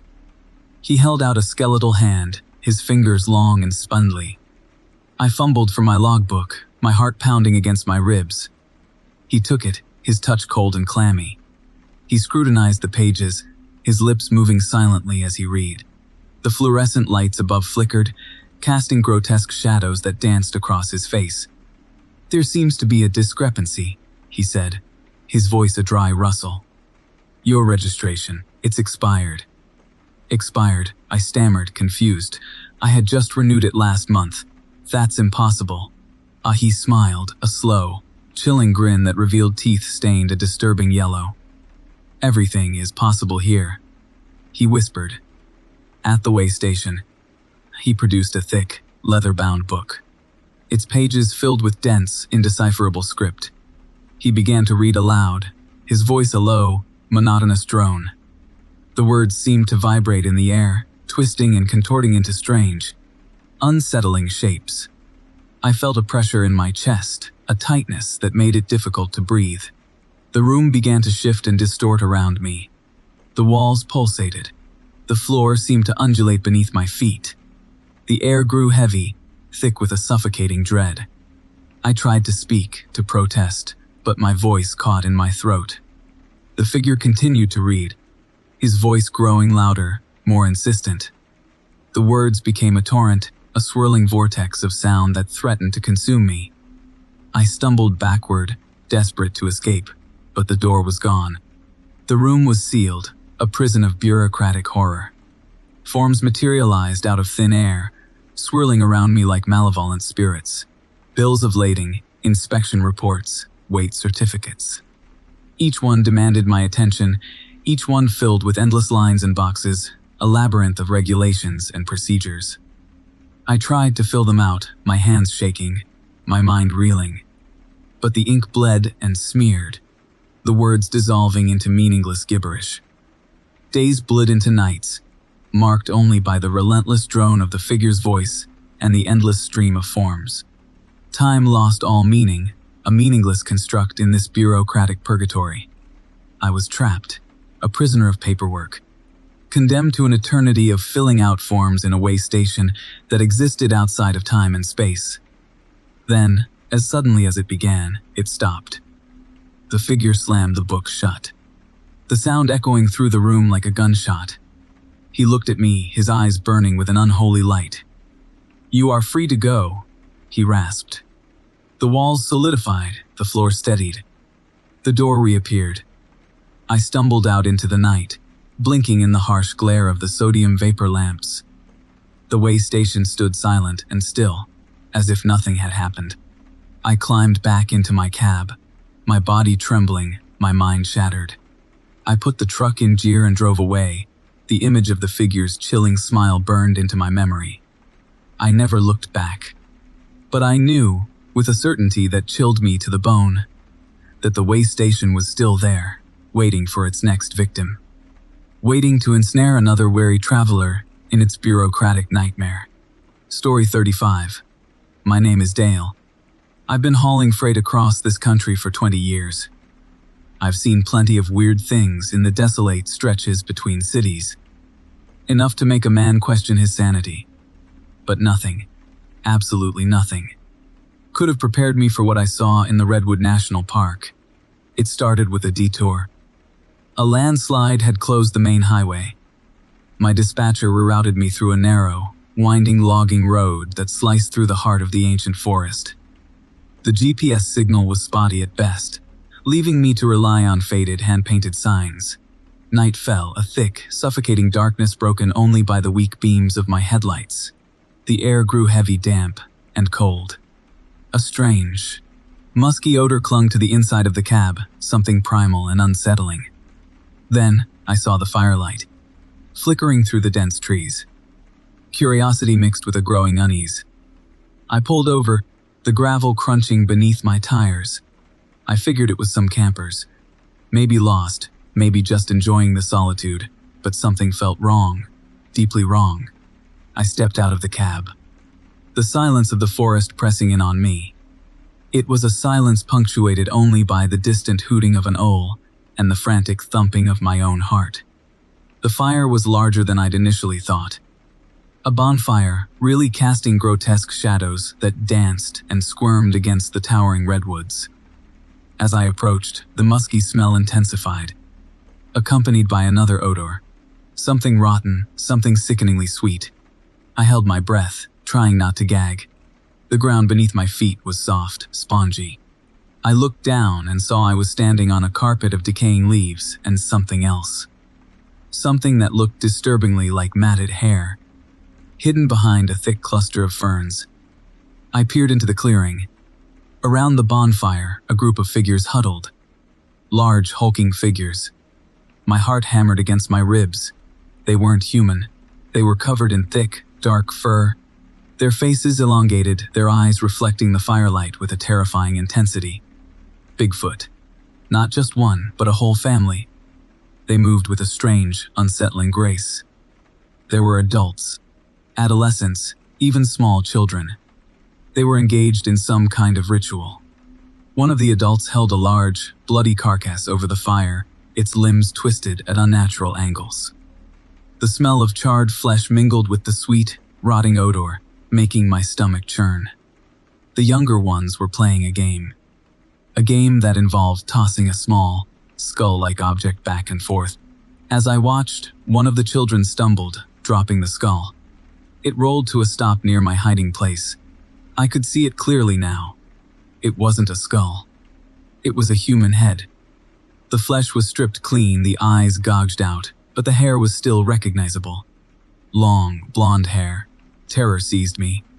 I wanted to scream, to run, but I was paralyzed with fear. One of the adults turned its head, its eyes locking onto mine. It let out a low growl, a guttural sound that resonated deep within my chest. The others stopped what they were doing, turning their gaze towards me. The air crackled with a palpable tension. I stumbled back, snapping twigs under my feet. The sound, small as it was, shattered the tense silence. The largest of the creatures, presumably the alpha, rose to its full height. It was easily 8 feet tall, its muscles rippling beneath its thick fur. It let out a deafening roar, a sound that seemed to shake the very foundations of the forest. The others joined in, a chorus of roars and howls that echoed through the trees. I scrambled to my feet, adrenaline surging through my veins. I didn't look back. I ran as fast as I could, crashing through the undergrowth, the sounds of their roars pursuing me. I stumbled back to the truck, fumbled with the keys, the metal slick with sweat. I threw the truck into reverse, tires spinning in the loose gravel, and sped away. I didn't stop driving until the first rays of dawn began to paint the sky. I pulled over, exhausted, shaking, and utterly terrified. I haven't told anyone what I saw. They wouldn't believe me. They'd think I was crazy. But I know what I saw. I saw a Bigfoot family reunion. And I know that the deep woods hold secrets best left undisturbed. I can still smell that sickeningly sweet odor. I can still hear their roars echoing in my nightmares. And I know, with a certainty that chills me to the bone, that they are still out there. Watching, waiting. Story 36. Rain lashed against the windshield, blurring the desolate highway ahead. The wipers fought a losing battle, smearing the downpour into an oily, impenetrable film. I gripped the steering wheel tighter, knuckles white, as the 18-wheeler skidded slightly on the slick asphalt. A deer, eyes reflecting the headlights like twin embers, darted across the road, forcing me to slam on the brakes. The truck shuddered to a halt, the tires spitting gravel. My heart hammered against my ribs. I needed to calm down to get off the road. The storm was getting worse, and this stretch of highway was notorious for flash floods. Up ahead, through the swirling mist, I saw it. A dilapidated shack, hunched against the relentless deluge like a cowering animal. It was far from ideal, but it was shelter. I pulled the rig as close as I could and killed the engine. The sudden silence was deafening, broken only by the drumming rain and the distant growl of thunder. I grabbed my flashlight, the beam cutting a feeble path through the downpour, and splashed towards the shack. The door creaked open on rusted hinges, revealing a dark, gaping maw. The air inside was thick with the scent of mildew and something else, something feral, something unsettling. I hesitated, the hairs on the back of my neck prickling. But the storm roared outside, a malevolent symphony of wind and water. I had no choice. The flashlight beam danced across the interior, illuminating peeling wallpaper, a collapsed cot, and a scattering of animal bones. They were small bones, gnawed clean. A shiver snaked down my spine. This place wasn't just abandoned. It felt occupied. I hunkered down in a corner, trying to ignore the gnawing unease in my stomach. The storm raged outside, the wind howling like a banshee. The shack groaned and shuddered. and I prayed it wouldn't collapse. Hours crawled by, each one stretching into an eternity. My eyelids grew heavy, and I finally succumbed to exhaustion, drifting into a fitful sleep. A low growl ripped me from my dreams. My heart leaped into my throat. I fumbled for the flashlight, my hand trembling. The beam flickered to life, revealing a pair of eyes gleaming in the darkness. They were yellow, predatory, reflecting the light like polished stones. They belonged to something large, something hunched in the shadows, something that wasn't human. The growl deepened, resonating in the confines of the shack. The creature stepped into the light, and a wave of pure terror washed over me. It stood on two legs, tall and gaunt, its body covered in coarse, dark fur. Its head was canine, a snarling wolf's muzzle filled with razor-sharp teeth. The eyes burned with an unholy intelligence. This was no ordinary animal. This was something out of a nightmare. A dogman. It stalked towards me, its movements fluid and predatory, its growl a guttural rumble that vibrated in my chest. I scrambled back, my breath catching in my throat. The flashlight beam shook in my trembling hand, casting grotesque shadows that danced across the shack's walls. I was trapped. The stench of the creature filled the air, a pungent mix of wet fur and decay. It lowered its head, sniffing the air, its eyes never leaving mine. I could feel its hot breath on my face, smell the carrion stench clinging to its fur. It was toying with me, savoring my fear. I pressed myself against the wall, my mind screaming for a way out. There was none. The dogman lunged, its claws extended, its jaws snapping. I screamed, a primal sound of pure terror, and threw up my arms to protect myself. The claws raked across my forearms, tearing through my jacket and sinking into my flesh.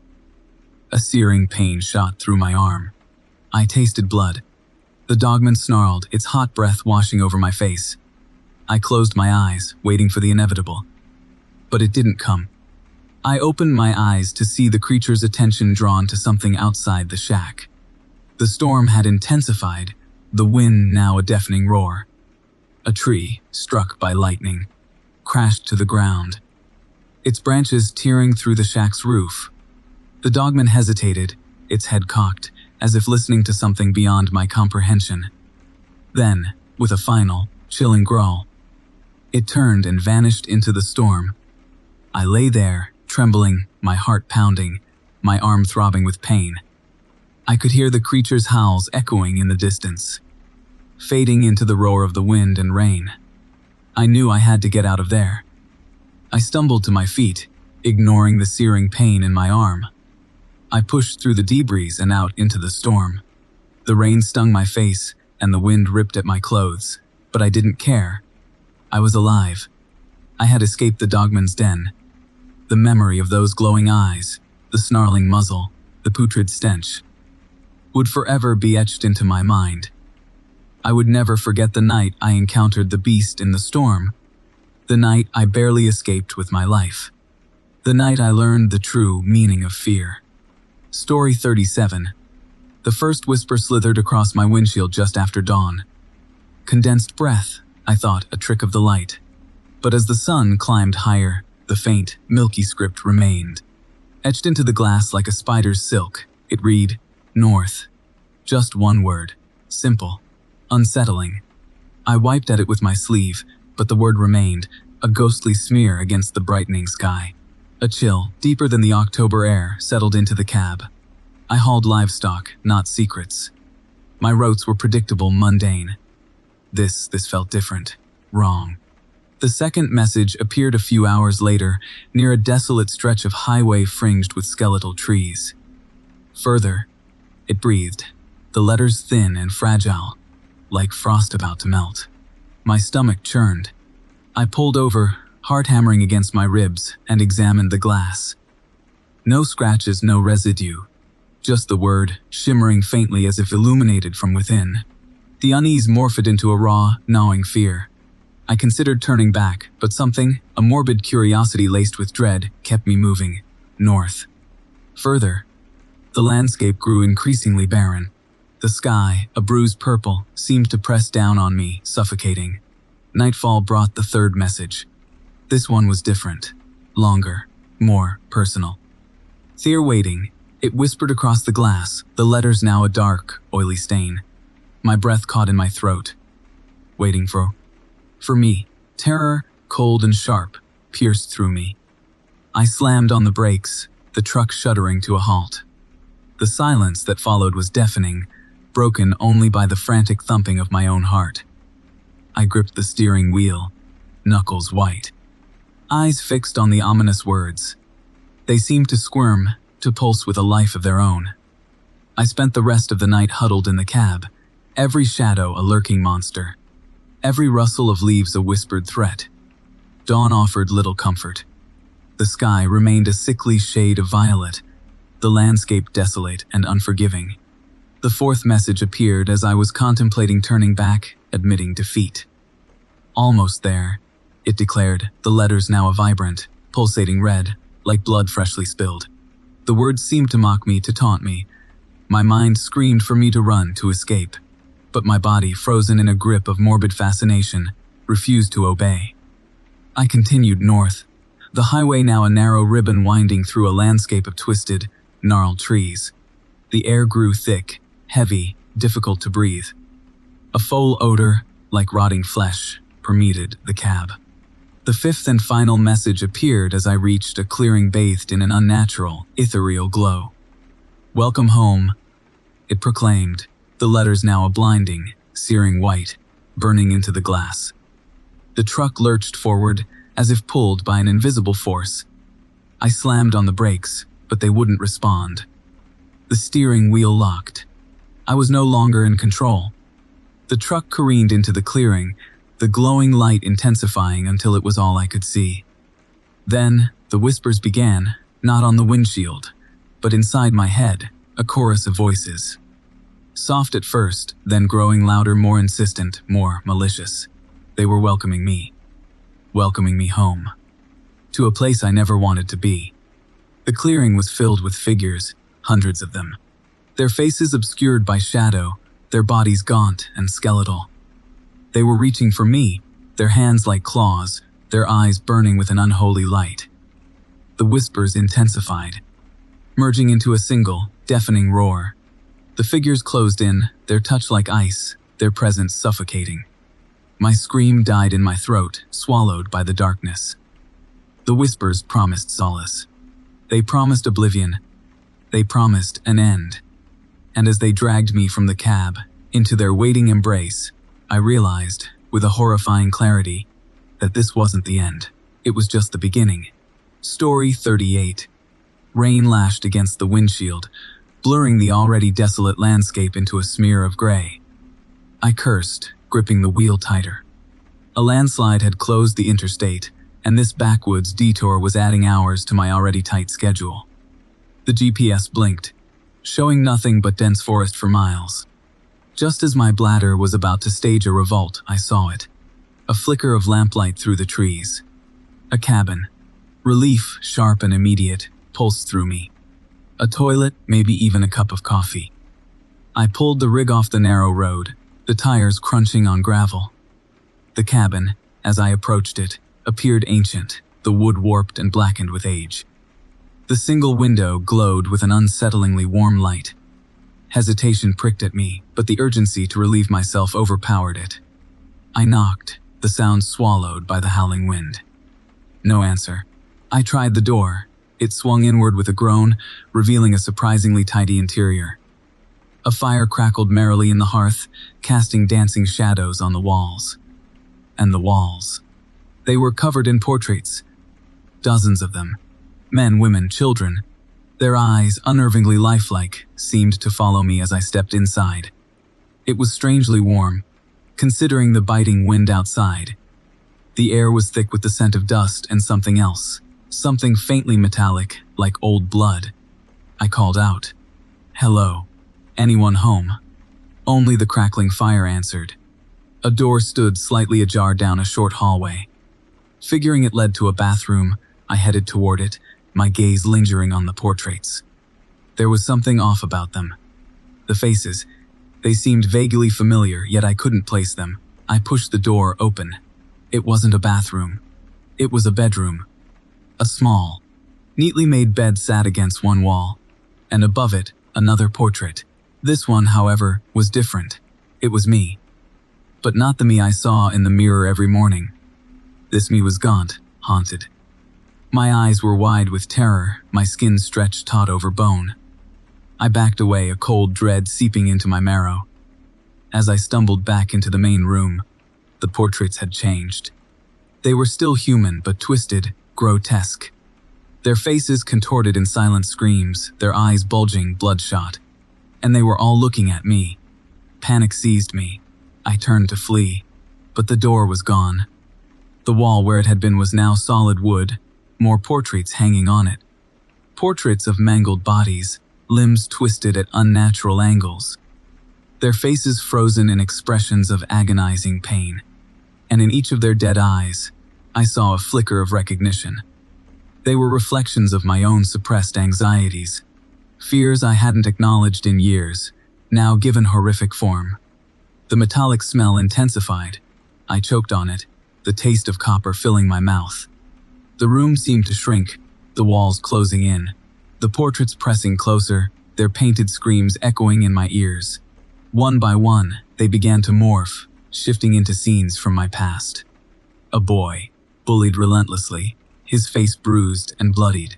That was me. A young man, watching helplessly as his father succumbed to illness, his pleas for help unanswered. Me again. A husband, filled with bitter regret as his marriage crumbled. The words he never spoke clawing at his throat. Still me.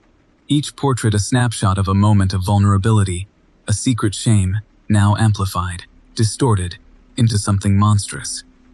The fire in the hearth roared, the flames turning an unnatural shade of green. The heat intensified, pressing against me like an invisible weight. I could feel my skin blistering, the smell of burning flesh mingling with the metallic stench. Then, in the midst of the grotesque gallery, one portrait began to dominate. It was larger than the others, its frame ornate and disturbingly beautiful. It depicted a scene I had tried to bury for decades. A car crash. A young woman, her face mangled beyond recognition. My fault. My responsibility. A secret I had carried, a burden that had crushed me from within.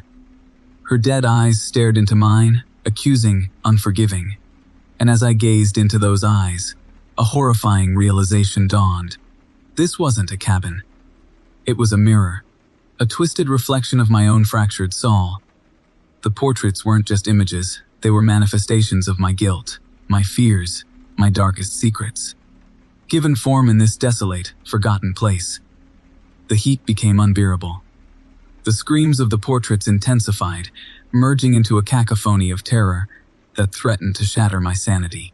I clawed at the walls, desperate to escape, but there was nowhere to go. This wasn't a place. It was a state of being, a prison built from my own regrets. And as the flames consumed me, I knew I would never leave.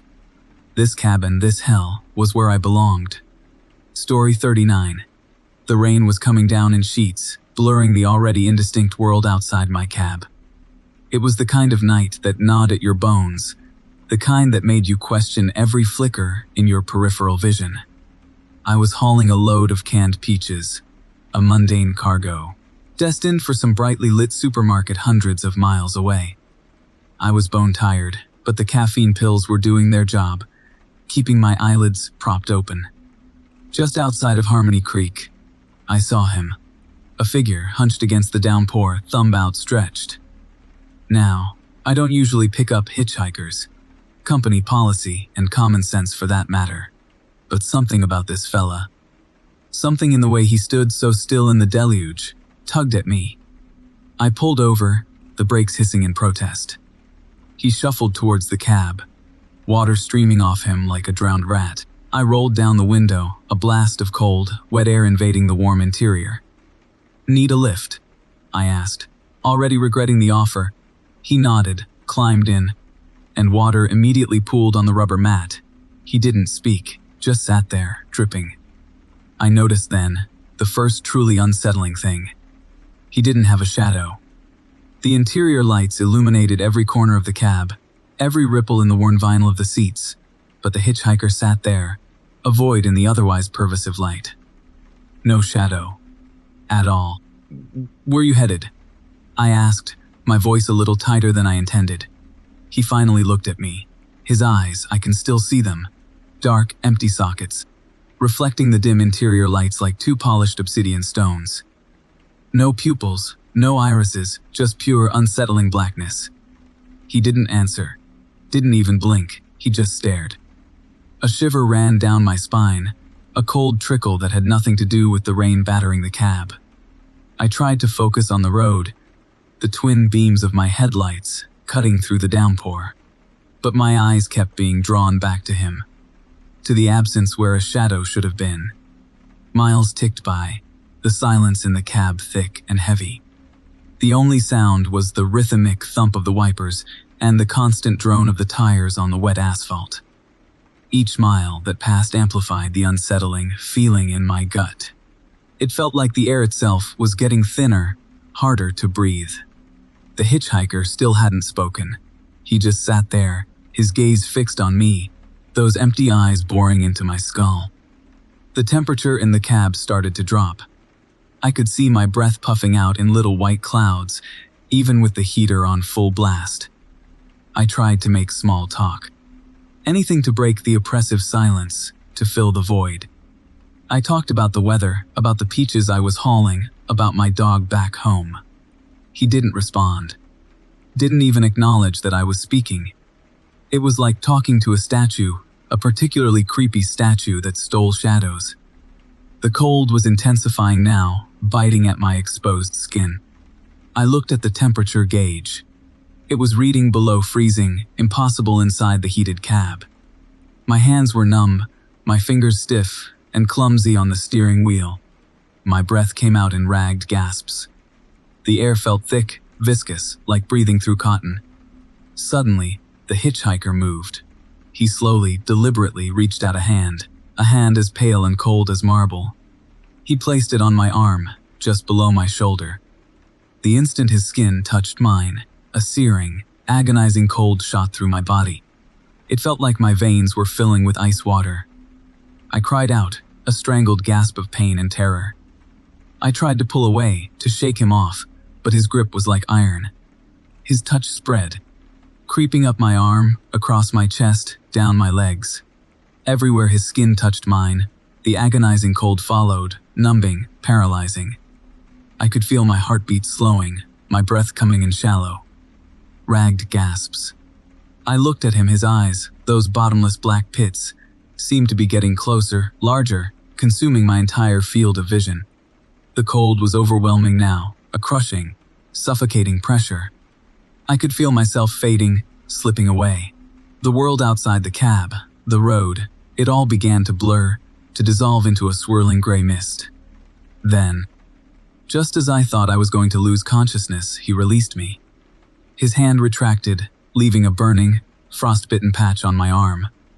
He turned his head, those black eyes now fixed on something outside the cab. I followed his gaze, my vision still blurry, my mind still reeling from the agonizing cold. In the distance, through the sheets of rain, I saw a faint glow, a flickering orange light. A farmhouse, miles off the highway, tucked away in the rolling hills. The hitchhiker slowly opened the cab door, the cold air rushing in like a physical force. He stepped out, his form dissolving into the rain and shadows, his lack of a shadow even more pronounced in the dim glow of the distant farmhouse. He didn't look back. He just walked towards the light, his form becoming increasingly indistinct, until he finally vanished completely, swallowed by the storm and the darkness. I sat there, trembling, my body numb with cold, my mind a jumble of fear and confusion. The temperature in the cab slowly began to rise, the feeling returning to my limbs. I looked at my arm, at the burning, frostbitten patch where he had touched me. It was a stark, physical reminder of the encounter, of the hitchhiker with no shadow, of the agonizing cold, of the near oblivion I had just experienced.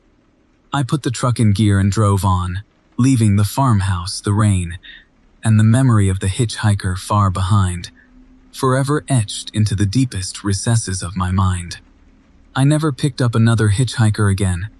Story 40. The fluorescent lights buzzed, a sickly yellow glow coating the grimy tiles of the rest stop bathroom.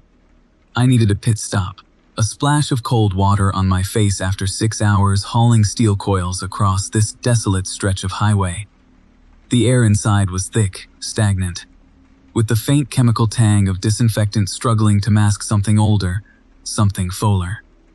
I pushed open the heavy metal door and stepped inside. 2 sinks, a cracked mirror, and a single stall. Typical. I walked to the furthest sink, the porcelain stained a depressing shade of brown. The tap sputtered, then cuffed up a rusty stream of water. As I cupped my hands beneath the flow, I noticed something in the mirror. A long, dimly lit hallway extending beyond the bathroom door. Odd. I didn't remember seeing a hallway when I came in. Curiosity piqued, I dried my hands on my jeans and walked towards the door. It swung open easily, revealing the corridor. The same sickly yellow light stretched endlessly, disappearing into a hazy vanishing point. The walls were a dull, institutional green, marked with dark, spreading stains that looked disturbingly organic. The floor was the same grimy tile as the bathroom, but out here, the pattern seemed to shift and squirm in my peripheral vision. A shiver ran down my spine. This wasn't right. This wasn't normal. I should turn back. Go back to the truck. Forget I ever saw this place. But a strange compulsion drew me forward. I had to know where this hallway led.